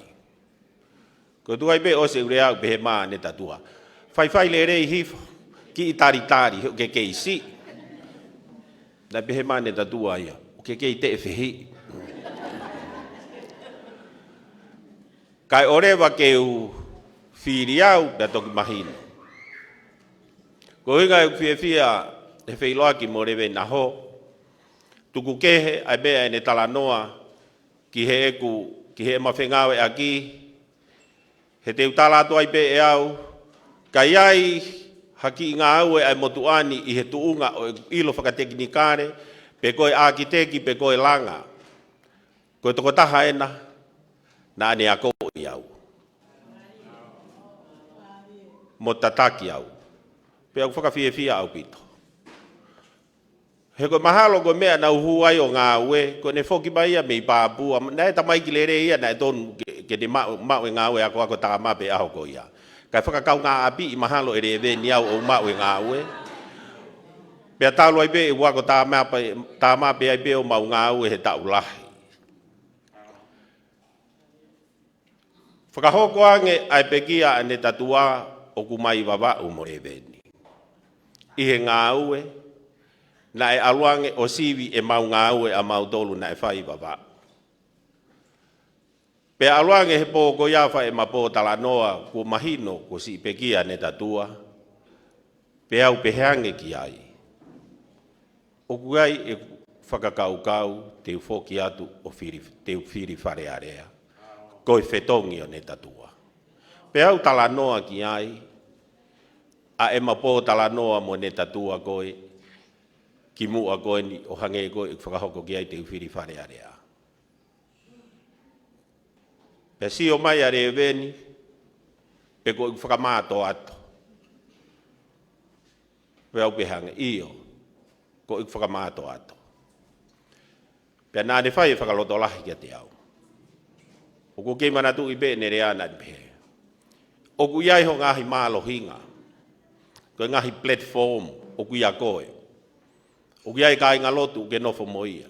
O ku ke wheohi whai kawa. O ki ai koristu tuku ke kau wai. Pea ui ai peho ulungaanga. O ku whai ngofua. E whiunga tokua kau ka whiri whare area. Pea u whoki mai ai peko ia. O hau ki whakakaukau pea u whakahoko ange ki hoko hoa. Ko tui wai ngahi tala loto e whanau o si asia tu pehe si. Ko ngahi tala noa pehe ki mua na nau kalo me ai. Ko tui na tuku atu aneuhu, he maki i whitmotu alahi e John e ne tala loto ko ia. Ki herea na aku whai. O ku fiema'u au he e koloni, ka ukai ke nau ilo e nau tolu, o ku nau fiema'u au. O ku fiema'u au e toka tapu uluaki, ka ui kai ke ilo e tonga tapu uluaki ia, o kunau fiema'u au. Mei hofia i he rea a TEVITA Latini. I he mea o kuhoko heni. Langa ngā ue koi ni pia whai hono teu e whaamiri i he wike ono. O whai e mau wako i he mahu'inga o e whaamiri mo e taki. Pia na mau ruaki teu i e mau tolu. Hou ai whā i he tokonaki kotoa o hau e tokotaha o whakahinohino ki mau tolu. I he ngāhi mea ke he kehe ke mau mateu wai, ko e amanaki ke mau hopo ki tua o whanonga, i he wā i hala ko ia me i sānuari ene wā uen ke he ahoni. Pea na e tokoni lahi, ai mea ko ia ke ne whakamā opo ki mau tolu, whāmiri. He na aku tui, pea mau tui, te uraki wheinga, ke whakamā opo i whāmiri, ki mua o te ikiai, ke utu ki tua, o whakahoko ki he kakai, ai ana e mau pehu whaamiri, pia o whakahoko ki he sikai ngā lotu. O kou whakamalo atu ka inaise ho talanoa koe nā, ai mafoki, pia hange ko ho whakahua hono turi maua ki Isileri. O kou kei manatu i pe aho, nā mawhetuk wai mo ki ti, hau si ia o tu māma koe ni ko o whakai moa, whakaheka e, mau mea lere, pa koe mau holo mui mai. Pa koe seo atu koe, ke whine eiki o tōhifo. Honoloi mata. Pea mahiki ki ai, pana ulere at pea mao peo loto. Mahau na umei whakaukau ke mao nof pea kai o maa lotu mai ki heni mo, hao he fua ka ngā. Kana ane tala mai te mō lotu ai. Pea kore mai he ka inga lotu, ke walanga o Tomu'a ho eiki se asi. Pea o hau ki ai. Pea ko nere a pe ni, ae ni nai asi he tohi, a Joe ni nai whai. Te ke alu, o ofa he ka inga lotu. Pea ia ha whai whikau e ha, tokanga e whai whikau ko ia. Paka ai ha aho e tō ke he siasi mo e whai whikau, te ke whahai mo e whai whikau. O puke a ke siasi. Arange, mahino i whiriwhare area, penai ki toko taha, ko ene ngā ue o ku whau talanoa ongo. Pea na e alu ki whakakai. I he ene ngā ue kehe ana ko e whau ongo. Pea whi iloa ki ai, mo e kakai, mo e whaamiri i whakakai, o ku nau talaloto mai ki he motu ani. Te eki ilo he whaamiri a ko ia i whakakai, na mau maheni le rei pepe ko mau kāinga, he ku aluato langa, i he langa a whaago i eni. Pea to o ai e loto e toko taha whai ongo, whau ongo ko ia mo whau talanoa ko ia. He kune ilo ko whiri whare area. Pea hau o whakahoko mai, o whakaamu ke ne whau haku talanoa. O makatu unga, i he ne inasi i he talanoa, ai ongo mātua i whakakai. Nasi aspe ia, ai talaloto ai ongo mātua ko ia. E nau whoki mai au kau whoake a tai mea kātoa ki ai waka, ai mea lere, kia nau tolu. Tako taha ai whakaeke na e whai mai he toko taha koe ni. O kou alu o toi whakaeke holo koe. Pea ho ata mea koe tokua ai ulungaanga, ko ho whoaki au o ke whoaki. Ha mea o ku ke pehe ai. Panau talange mea koe ni. Ko au e si i taha e whanau. Ko au nai lahi taha e pui. Mea taha o kou mana tui. Ko e ave whakaafe kotoa. Ai fine e iki ka hawheitu. Ki hawhai whekau. Talu keisi. Ko au o whai ai pui o ave mea ko ia. Pea koe taha ngahi mea na au whakatoka ngā i he ulungaanga i whae. Koe o mai ha mei puaka. Pe ko ha mea o ku omi mei palasi. Koe lahi tahai. Pe ko ha abakatolo. O ku whaarea mau pe o ulak pehe. O ku iai ha wholau. Ku iai ha taha o ku puke. Ko hono uhi ngā ke ave ki ai e mea. Pea koe tala loto ia na e whai ki he toko taha ko ia. Mahalo pe ko ia. O kou pehe ai. Pea mahiki ki Isileri. Pea mawatu. Hoko atu e ako. Kou tui mo manatu i nai lahi nofo. Ama ki whimotu a lahi a Jeoni a heni. Waspe ne tala noa. Pea tupula ke whaamiri. O whai ato au ke tuunga o ngā ue ai na tala noa kia i a reveni aho. Pea mau mo ngai whainga maari e. Pea hoko ai polokalama koini ai pure'anga.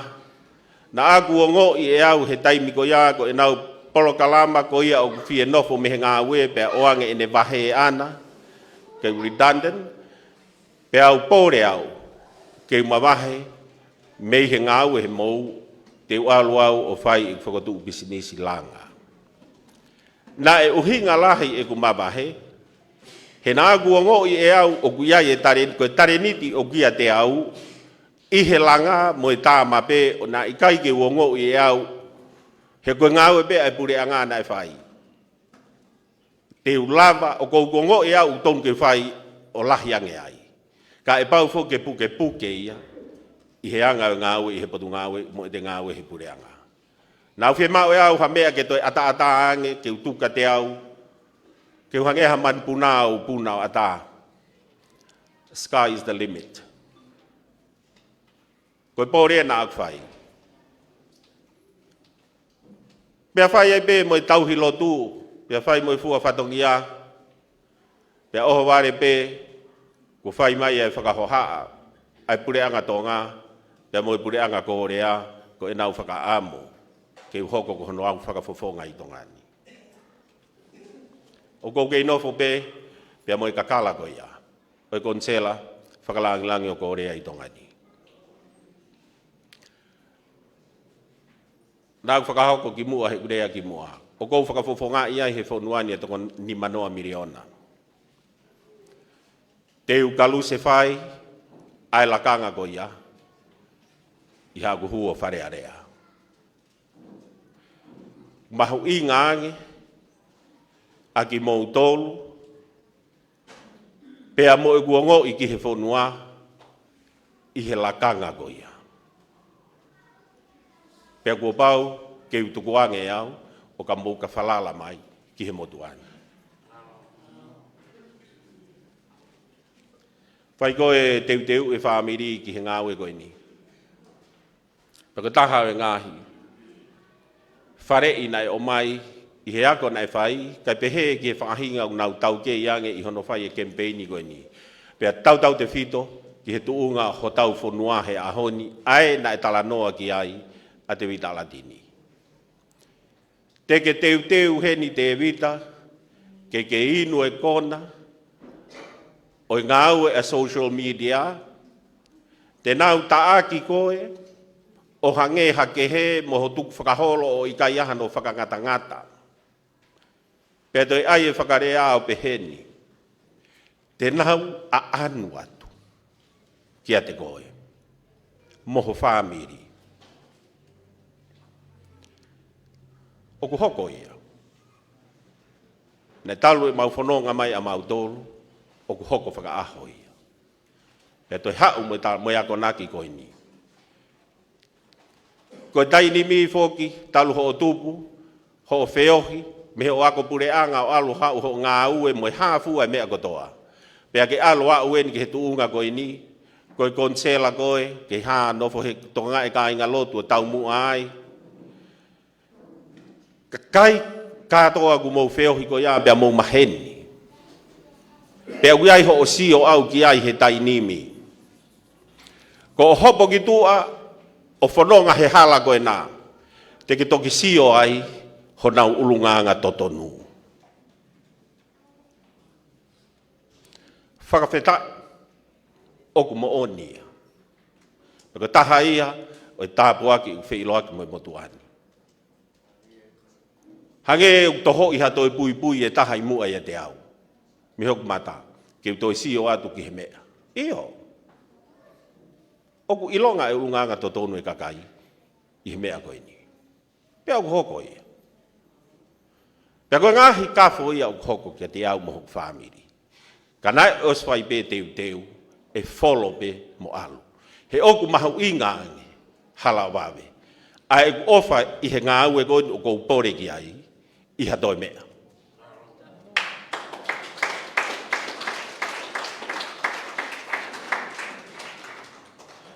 O kou tui pau kai ki toi fu amanaki au, pia kai ki tau toi talanoa ATAUTOLU i he ngahi mea ko os palani he nea stufa i utohi ko ia.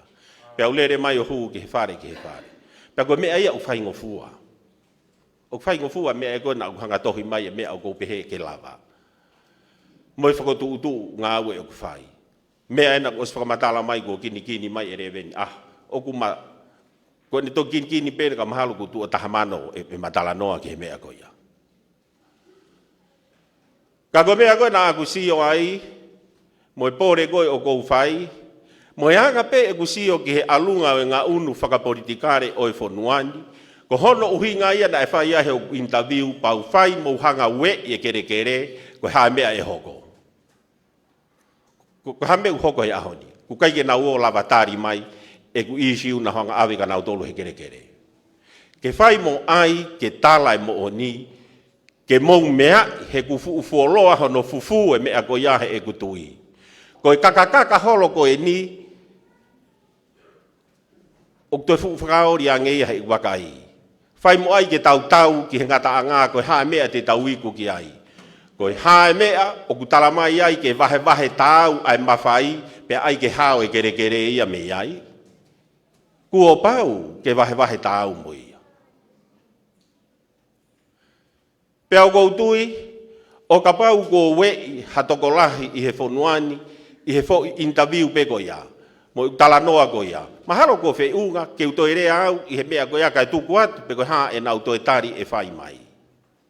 He ku hau ai kape mo u mea kehe i he fo interview pe ko ia.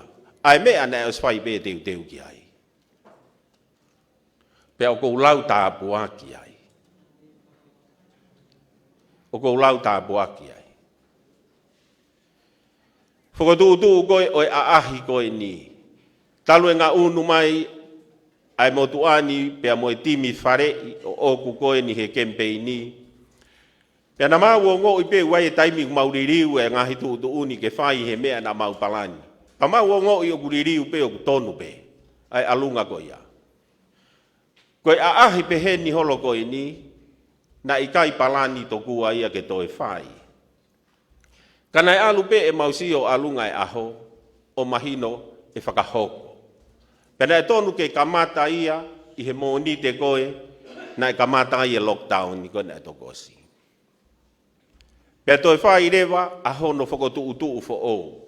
Koe whakotu utu ia ko ia, na ai whakaosi, ai mea ia ko ni pe ia ki isleri. Angai, a tā mai ai holo mo ngahi mea pehe. Pea na mau whainga, ke whakatotofu, ai fo i vahenga ai hongo fulu. Hoko lockdown ni, pea toi whai rewa ai whakatu utu ufo ou. Koe ulak whakatu utu, na ai ke kamata pe mei lotokolo, mei papai. Whai koe whakatu utu ufo ou ia koe ni.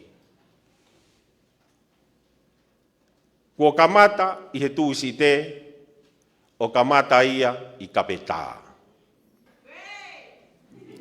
Pea kuhange e koe mea na aku whakahoko ai. Pea upehatu ki he kau maumātu ai kapetā. E atā pe holo, whakatu mai e nau tō, kore ai holo koe si Tonga, o kapeta, o whai ai ho mea he gulahi ange, he whakataha kapeta mo tufuenga. Pea whetu taki mai ki he holo, pea tari o kamata ai i he pōtu si te. Pea alatu ko ia, ko eke atu, ko hai hingoa e holo. Ko hingoa ko e holo o kapeta, mo e api ko ia, ko mariu ai kuonga. Pea wai e fu o hovare aku. Ko e faka'atamai te ke alu o kamata i kapeta, ko e kolo e kau kapenta, he ko e tufunga koe, kamata me he ki i kolo si isi i taha koe he tau whakavahenga he ni, he ko si isi i taha koe whanau, o ke alu me iai. Pea ko hingoa o feitu ke kamata me iai, ko e mariu ai kuonga.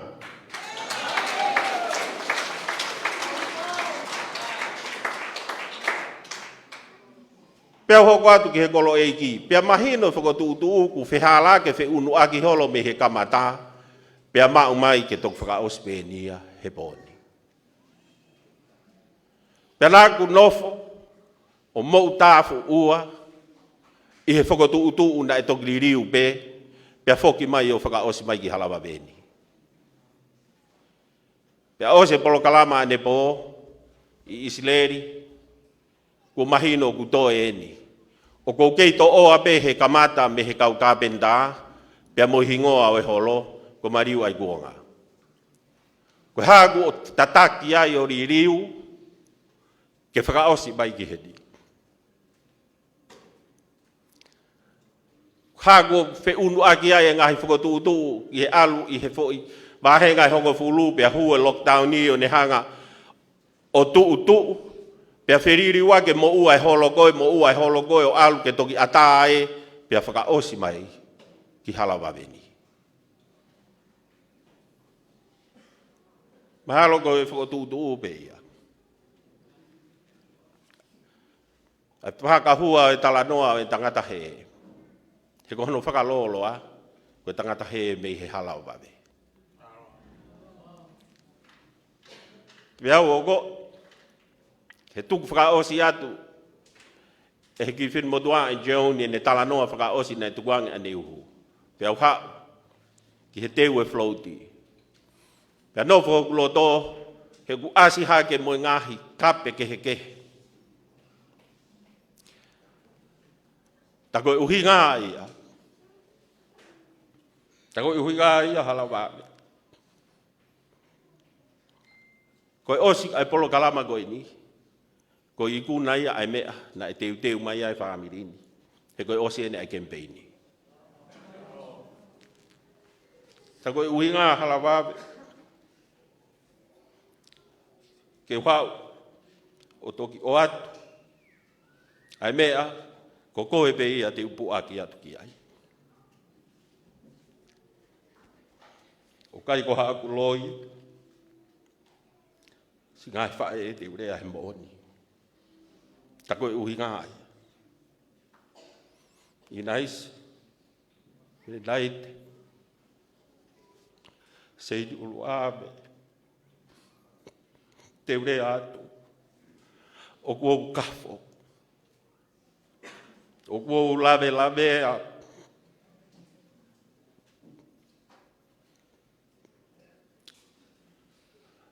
O kua mafasia.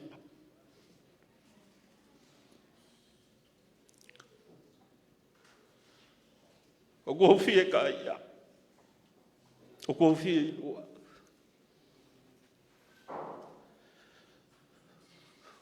Ko koe pe ia. Tako uhi ngai. Ke wha o hua i ato. Ke koko e whae. Ke watu o olunga atu. Ki ho whatawhata. He ko e di ho tama. Na he. Ku tataki pe ia. Ke whoki mai ki abini. Ke ula baure atu ake mea koe. Ku o whatu.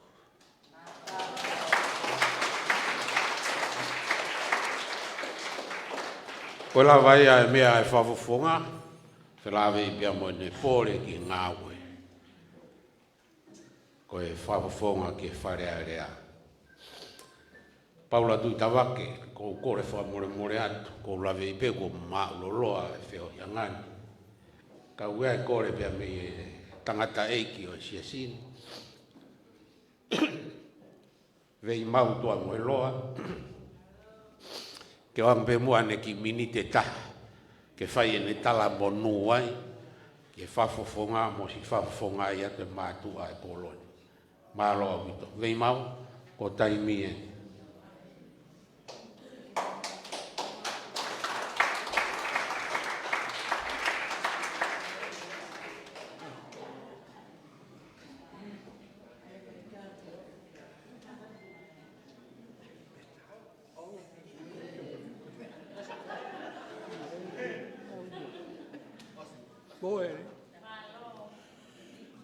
Koe ke whakamuhanga ka whakatapua.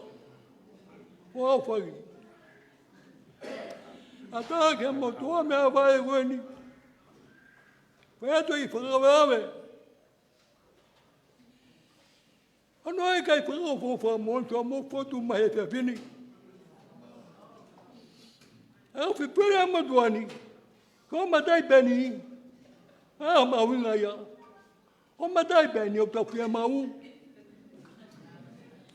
Au kai ani e. O au whanau tā anua pe. Mo mamata o. O whakamoa moe atu. Pea e ko whakatapua. O koe atu au ma pou moni. Tama wa eki koeni. O toko wa moni e. A tata whaanga. A tata wea moni. E wea ne ngā ue. Kwa whata anua maa ia pepe anga taida whangaita pai.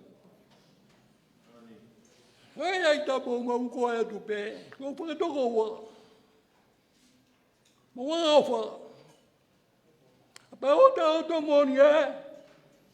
Ua ta te whaia ea o ta whakapupunga. Awe o tau e o. Awe tau a fiema'u. A mātunga ia mea ta whiri. Mawanga ka inu kika. O koe mamahunga ta haia. O koe atu mau ki ai. O whai whiri te. O mau pe koe whitika ua koe. O kato pe. Aua. I. O te toa e te tama e toa swia mo whiri ka whika ngā toa. Wāpea ta haia. Wāki. Ua. Tani. Oi. Oi. Oh, não. Olha, o mal é de ter mal do pé. Não porque do. O mal é mal do minha mãe. Tá aí a minha filha corre mal do auni. Mamãe tá do. Fica pouco. Fica com a mão. Fica pouco. Não é que fica com a minha doa. Bom, meu bagulho. Mau ya tu. Yo me puedo ni. Puedo ya. Well, ai para mau tua guato, mau para wange. Tá mau ao bem, pelo pia. Mano ya, tá o mo que mo do.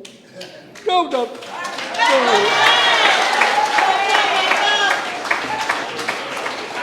Pamalo ki a Steven vei mau to mo loa. Ko ne tala monu e mo ne faka'amu e ki tau whiri kotoa I a TEVITA Puloka ATAUTOLU. Se tua talahi eni o e siasi, whai pea rea tala monu, peka lava ko ia e toki hoko mai rewa e tau rea whamalo.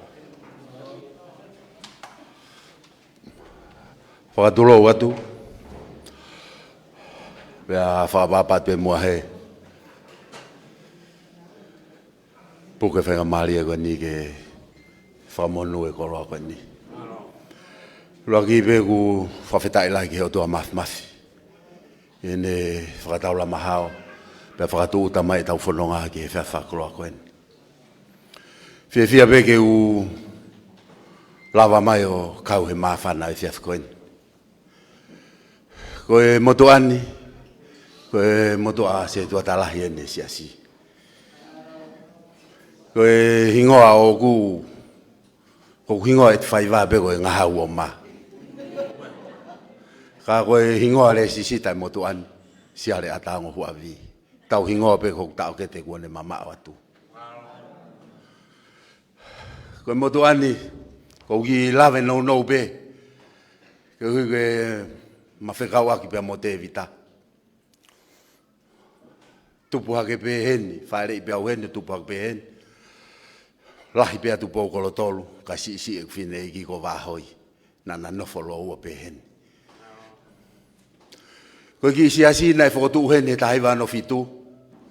Na makau, i he whanau lau toi whakasapate na makamatai. Ai ki potu si asiko eni. Pako au, koe fuafua se tua talahi au. Me whanau lau toi whakasapate na nau kamatai ai ki potu si asiko eni. Whawhetai ki he eiki. Peko TEVITA eni ku foki mai ki api. Hange koe ngahi lea maari eba mo ngahi lave ko tau whai. Koe tangata he foki. Ka koe ahani ku ne foki mai ki hono api. Ke whare hufanga. Koe api eni nai whai mea no namoa i.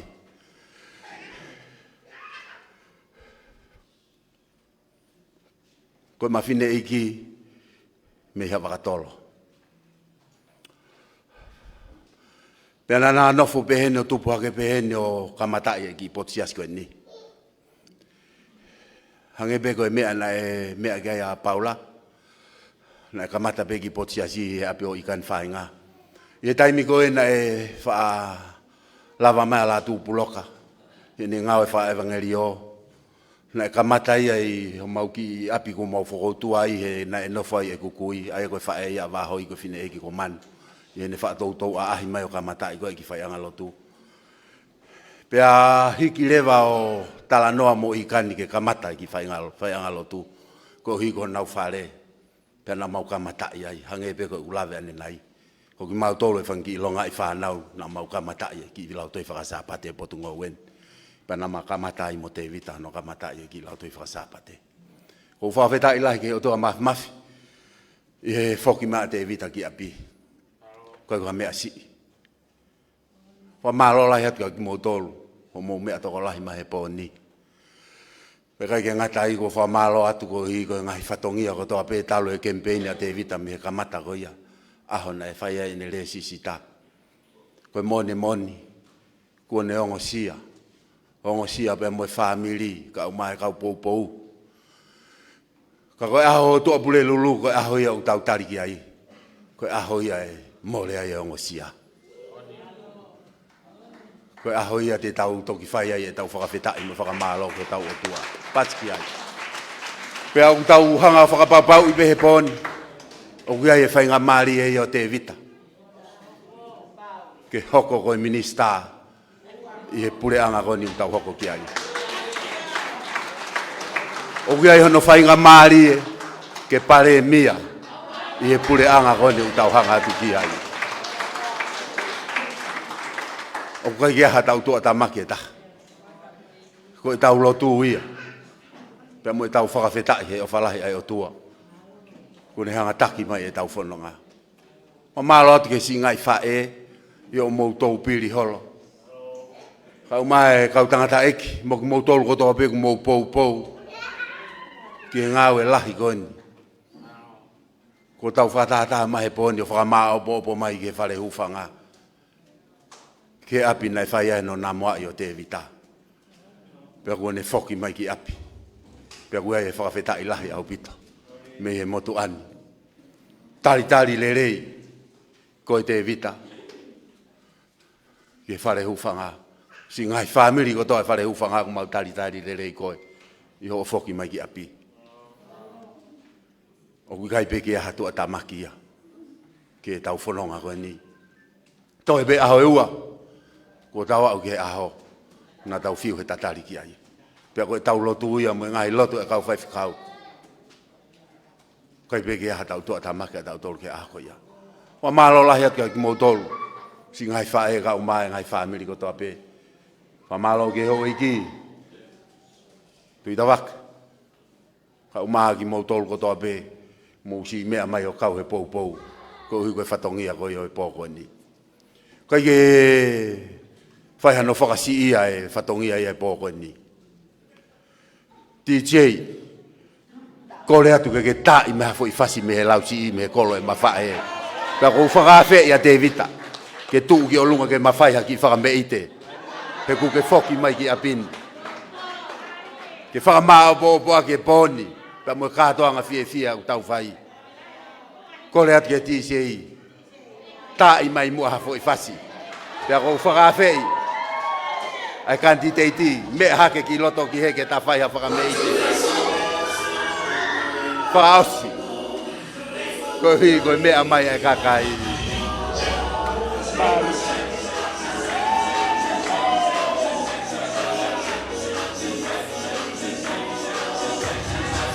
Paro, siare atau mahu'inga. Koe tara monu yana te.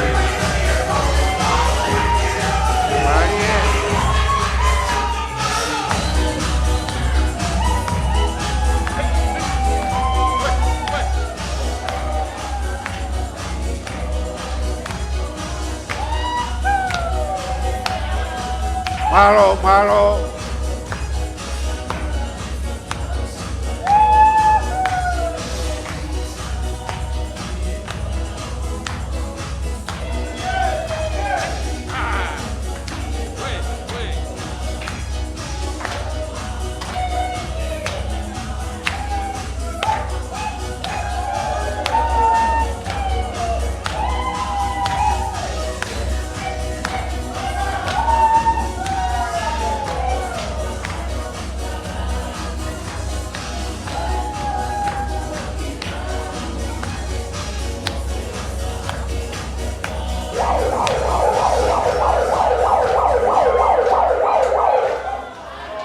Pamalo atu ia siare atau huawi pea ko lave ipe ko ose HOA o tau polokalama kore whakamore atu ke matanga ko lave ipe ulahe ngahi mawhana tupe mua ke tau kolosi he ki he rea whakamalo whai e toke tā PEA Puloka pea ka hiri e rea whakamalo e whai rewa e tau lotuku e whai whikau se la via me tui, e whai whikau tauhi a koe, a e whafofonga.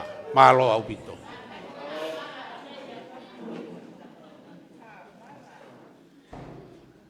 Whakawhetai.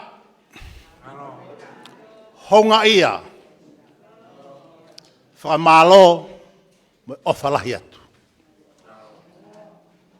Ko kore ke u whakapalumalo atu e mua i he ngahi tala whakatapu ko o seno whai, pe ko tautou a whaki he a whangani. A tā peka te au, ke ukau atu i he mawhana, pe mo whahoko atu i ki ire whamalo koeni. Neongo ne o si whai le lei he se tuatalahi ai whamalo o i pōni. Tau whawhetai ki he o tua mafi.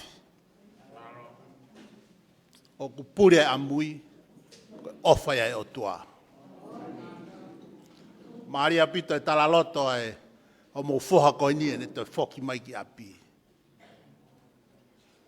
Poko e hahano uhinga, na hoko e ngahi mea koe nu hoko. Pe tā kono to tonu pe ia o e whokotutu. Ke tau foki mai ki whare hufanga. Ke whaka osi mai ki ai. E ko ia e ne kamataanga. Tau whawhetai whoki pia me whamalo lahi pe honga ia ke hau eiki. Tita wake, koe ngai whenga mare ko tau pe kou lere mai o kau he whianga koe ni, tangane ia, i ho mea mai, pe ko whepeha potu. Pui tala hui ia te ki matua koe ni, ko koe te ke lau. Kau mafo ke whare matapure. Kau atoa. Mutol ko toi kau matapure. Koe langi e tau ngahi whioi anga whakatonga. Ha eiki ki apa. Pe iai mo kau matapure ki whai e whakawhiangai. Pau ato e whakamālolo to hounga. Whamālo whoki honge koe mea nai whai se tuatalahi. Si ngai whae ho mou tangi tau piri horo.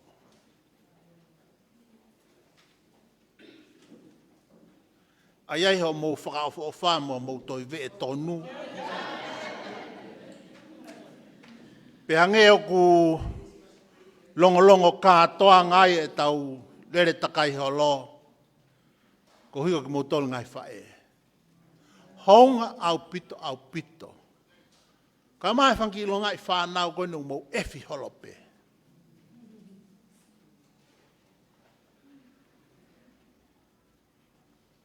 Tau whanofo whaka whakaukau, koe whanau me tau tupu, koe kahau ia tau whanua. O hange tau whakakau tau tolu e hoko maa pongpongi mo e tau koe. Ko tau kahau, ko os hoko mai. O kui henia. Poko e ngai whakatau kei, o ko mou whai, mono efi holo ki whanau koeni. Moni ko nau tau te nau hoko hake o whetongi tau tolu, ka unau sio tonu. Pea tau sio tonu tau tolu koe e tau loto lahima tau fia, ko hiu tau sio pehe kaha uhe ahoni. Whamalo atu whoki peka honga ia au pito he ngahi mātua hoi tangata. Nā kulawe he polokalama taha nau pehe. Ko tokolahi mau pehe ngahi whakataha whai. Taimu whakangata he patungai mo'ui ka talaha whakataha. Ka whiohi'anga. Ko si hou eiki whawhine pe unau tokolahi. Ko e mātua tangata. Nau whaka hou eiki pe nau tolu kai ke nau whaalawa ange ke ngai whakataha ma ngai mea kok whai. Kai e kulawe i atu a ngai whiohi'anga ni o kuna panga maari. Mahalo pe ku mou talango fua pe ki mou tolu mou ngai HOA. O tupu ai ho mou whaaha mai he tau ngai whiohi'anga.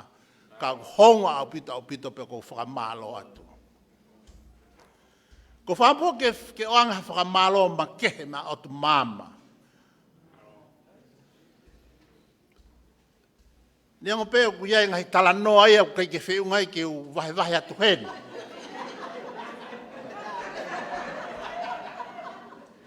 Ka koe mea whakalata au pito i he tau ngahi whiohi'anga ke ai hakakai o wai ngahi tare niti ke nau hangao whai e whetutaki mo whakahoko. Anga tau whiohi, kou whakamalo atu o tu mama. Malo au pito. Ulo pe u iei peho ngahi polokalama pa uai pe tangata kou fiema'u ngahi whetu keke. Ka kou faka'atamai tai mi pa kou whaampe ke whakamalo atu. Honga ia au pito. Me ofa lai hati te koe.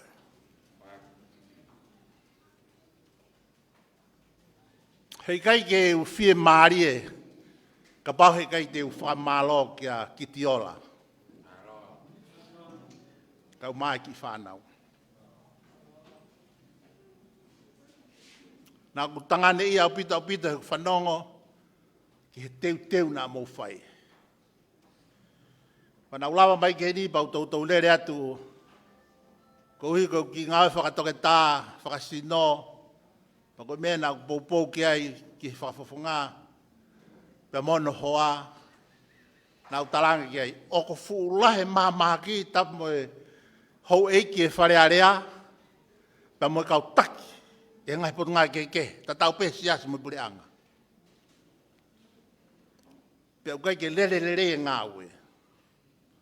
Pa nā utalanga ki ai, koe whainga maari ente ke hou ki wharearea, ke ai ha polokalama pau ke mahino ke mo ui lerei.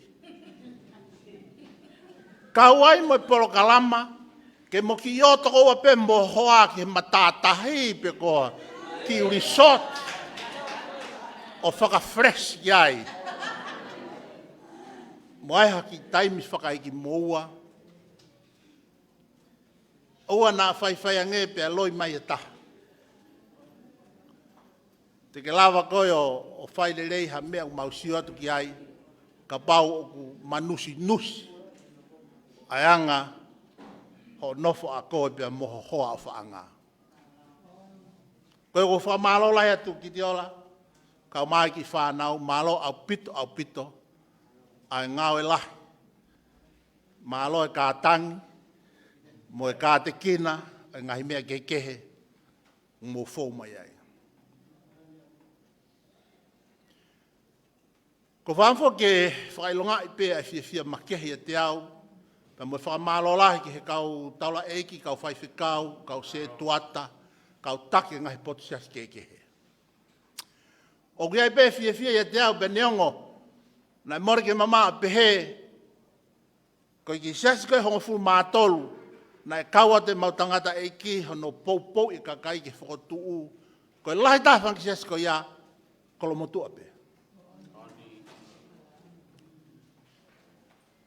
Nau lawe pe kia he kurea taha nau pehe, nā mau eke ke tangata eiki. He nai lahi pe ngai wheituu ia na mau ngāo e holo ai. O hea mea nai pehe ai pe, ai tataki e lau maari e maanyo ni. Whakakouna pe whakalotoa, pe whanguna e loto mo e lau maari e, o e kakai o kolo motu a, ke lahi taha pe whangi whaianga lotu. Pa mei ko tonga tapu uluaki ia. He ilo. Ka mahalo ko whakotutupa e o tua, ka uia i pe e mau ngoi, mau fia, mau whakamalot ka te motolu, a ngai whaianga lotu. He reo koe ngahi whakatahanga kehe, he anga tau nofo, whakakolo, me anga tau nofo, tau whanua, ka mahino bebe mu mea i pe, o ku kehe ange pe. Ai tokanga mo i pou, o ku whaihe ngahi siasi, ma ngai whaianga lotu. Koe o ku honga ia, whawhetai, whamalo me ofa lai hatu ka te motol kotoa. O ko kore whakeu, whakahoko atu pe moi ki talamonu pe moi popak ofa. Ki whangatoko ua, kau ngā whiri whawhawhonga i tonga tapu ulaki. O tui pe mea e toko lahi heni. A waiwhai toko tōlu i ai, o ko nau kāinga tō tō, ko hake kai lau kai paula nenai, o na fu wāwhi au pito. Pa kou whakapapa, pa kou whaampe ki whakahoko atu ki a Akilisi Pohiva, pa pehepe ki a ikani tari ai. Ka maafo ki a Sione Tuponiua, pe a mo Eliesa. Ko whaampe ke o atu whakafofonga, whakamalo, pe a moe talamonu atu. E ko hui ko tau tui ko toa pe. Ko e kakai eni ko nau loto lahi pe o nau loto toa. Pe o nau whaamu ke pou ke he langa whanua. Pe o ko whafofonga atu a talamonu me ofa. Ke te ki nau tol ko toa pe e kakai ko ia. Whaospe ki whahoa ko ni o vi whafofonga atu. Ai family puloka.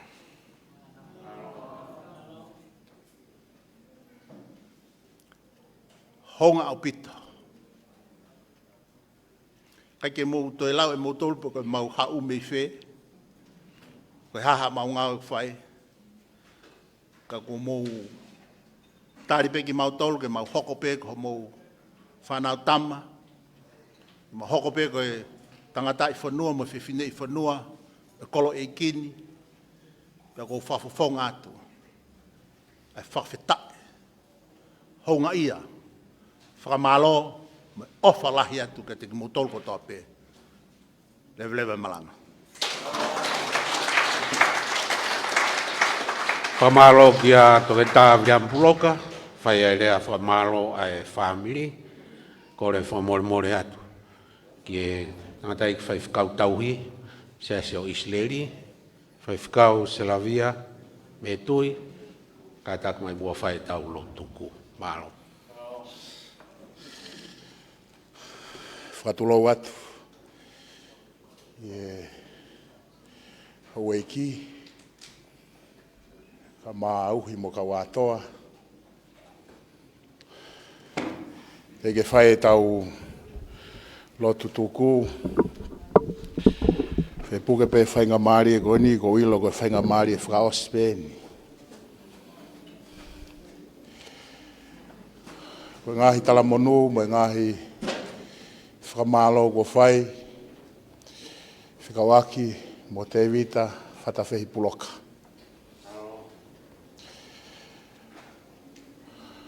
Ko koloa whakaosi, ko whilawe ki ai. Ko e maui whakalau maari e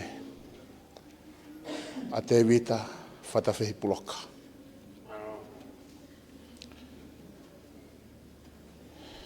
Whanonga kene tau e tolu mālo.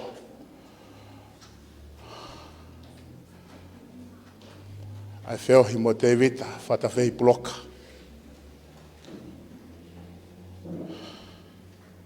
Ko e tangata balanga hoko ai seasi. Ko e tauhi kalasi aho. Ko e ne maui whakalau maari e. Ko e ne tāu mo ngā ue ai ki.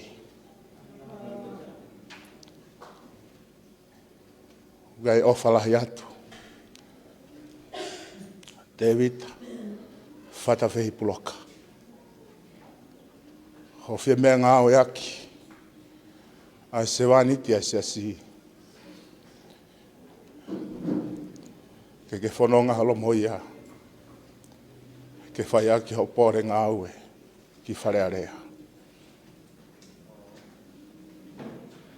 Tauhiwa be he talanoa whai he puna ke. Whang'ehu, whango fulu mātaha. Ko e mau lotu ai PEA TEVITA Puloka. Ko e mau tala manu maahu.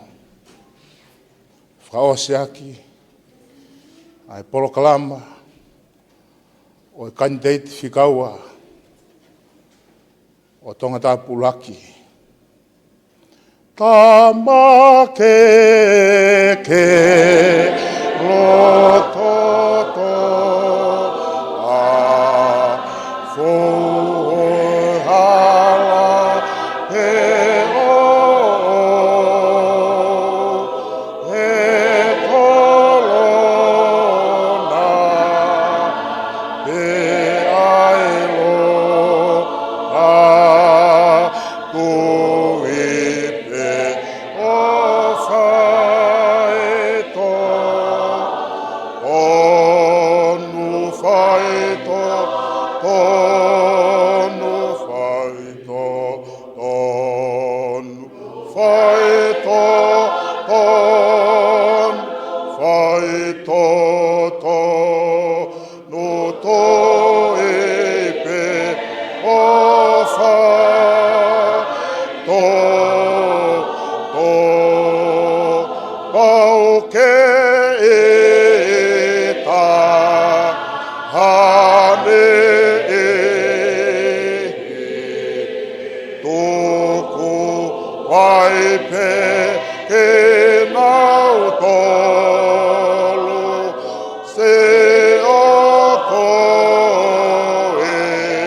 a mafi. Koe mau tala monu ia, ko whaiga TEVITA Puloka. Ko tangata malanga hoko e se aswe sinan tawatai na Tonga. Ko taki kalas aho, whalau marie. Pea kune mau'aki ai ngā wea e whiona. Pea koe ne tui en. Ke ne pore, ki he ngā wea e whiona. Pe hange koe whetapa e lotu na e kamata aki ai whakatahangani. Koe a honi, whoki mai bea TEVITA ki api. Whoki mai bea ki api. Koe whamaha pohopo e whiawhini, whoki bea TEVITA ki ono whatongia whakalotu. Whoki bea TEVITA ke a whiona. Ke whakawhoa ne kouna nite. Mo ne whakawa ke a whiona. Pea whakawa ke kakai. Tene hoko koe se wāniti. Ke toi kamata tu pe mi api. Ane tauhi ke a whiona. Tauhi ke whare haa moi ofu. Tauhi ke hauei ke whanua. Tauhi ki hokakai. Ke ua nai hataha. E tue noa. Ua nai hataha rea kina. He koe whatu whalai ana whaiba mi api. Mau whawhetai atu. E kona. Ai ngāu e FOUNGA KEMIPEINI. Mai kanititeiti. Talu, hono kamata, pe hao mai ki he whiawhini, mau whakamalo pe ke a whiona. Malo eki, e ngahi whato whakaukau, e ngahi talaka venga, mo e ngahi ausia, mo e poto mo e ilo mea, o mau whakamā opo atu pe ia, ke mau whoki beki api ki a whiona. Mau whoki ke mau sio ke whonga e a whiona. E te mau iloa e kafo, iloa e masiwa, iloa e TUKUHAU sia. E mau kaupa mo e a whiona. Whakawhoki a hoka kai, nau mau ha mālolo whiunga. Mo ngahi loto e honga ia mo e ofa, maho tā mai o eki. O ku teu mai e whiri, ka mau kore ke a whiona. Whakatonua, ai ngāue, o mau momoi atu ki hoa whio. O mau lotu ia, o mau huu ko fiema'u e o tua. Ilonga halangi langi, ilonga hangei au ngāue, na mau fiemai, mau whakawhoki kotoa atu pea. Whakawhoki pe ke a whiona. Mea pe au. O ana mau pore. O ana mau hiksia. Whakawhoki pe ke a whiona. He ku tau pe mo koe a koloria. O ku tau pe mo koe ke atua e whapapa ia. Ka hifua e hamonomu hatapu aki. Ke whakawheunga ke iwi hoka kai. Mau kore kotoa e ngai malo hini, i ho hua whape tā sisu. Ka koe aho mau eki mo mau whamuui. E meni, ka kresta o eko sisu klaisi, o whalahe atua ko mau tamai, whiohi tu mau me lau maari e maani oni. No fo mau aho alo whai ho tamai o eki ka mai family. Ta be foki ki ho kakai, e whaibe o taingata. E meni.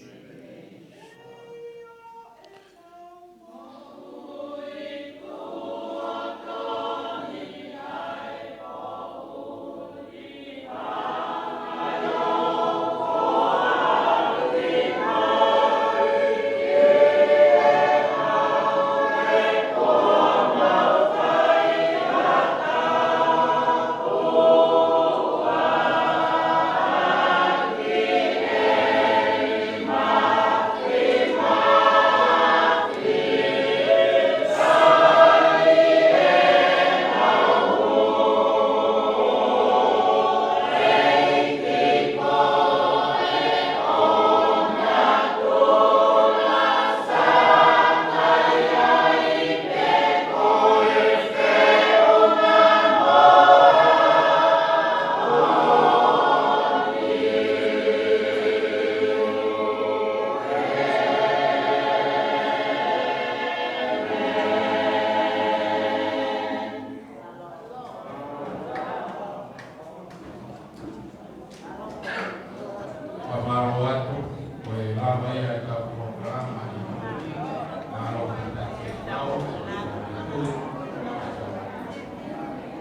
mo me atua pe mo ei mana tu tua pe ti roka ta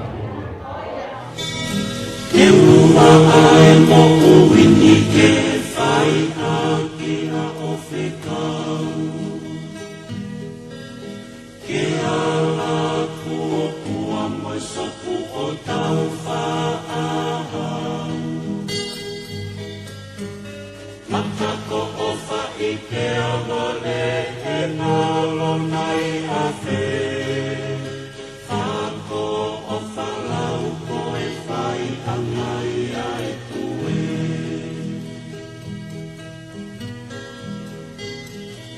e pika e te uwhiu au ono sani mo ono miki ai fui lupe ene ono piloto palasi tapi Tonga ae langi ongo si ile oi FEAU imi tau riki i e tafe koe mai kau aki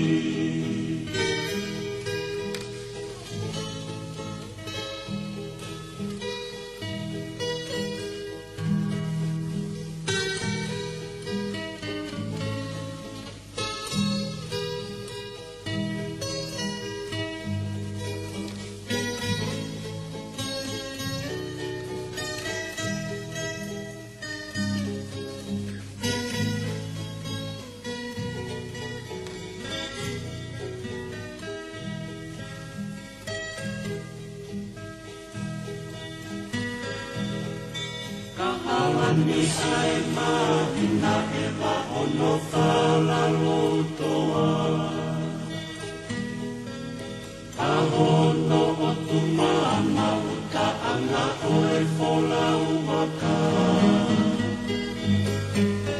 Oe fakama'u nga'ia o atau kei moe sola Nani ni ono ea foki o kamafoa e ata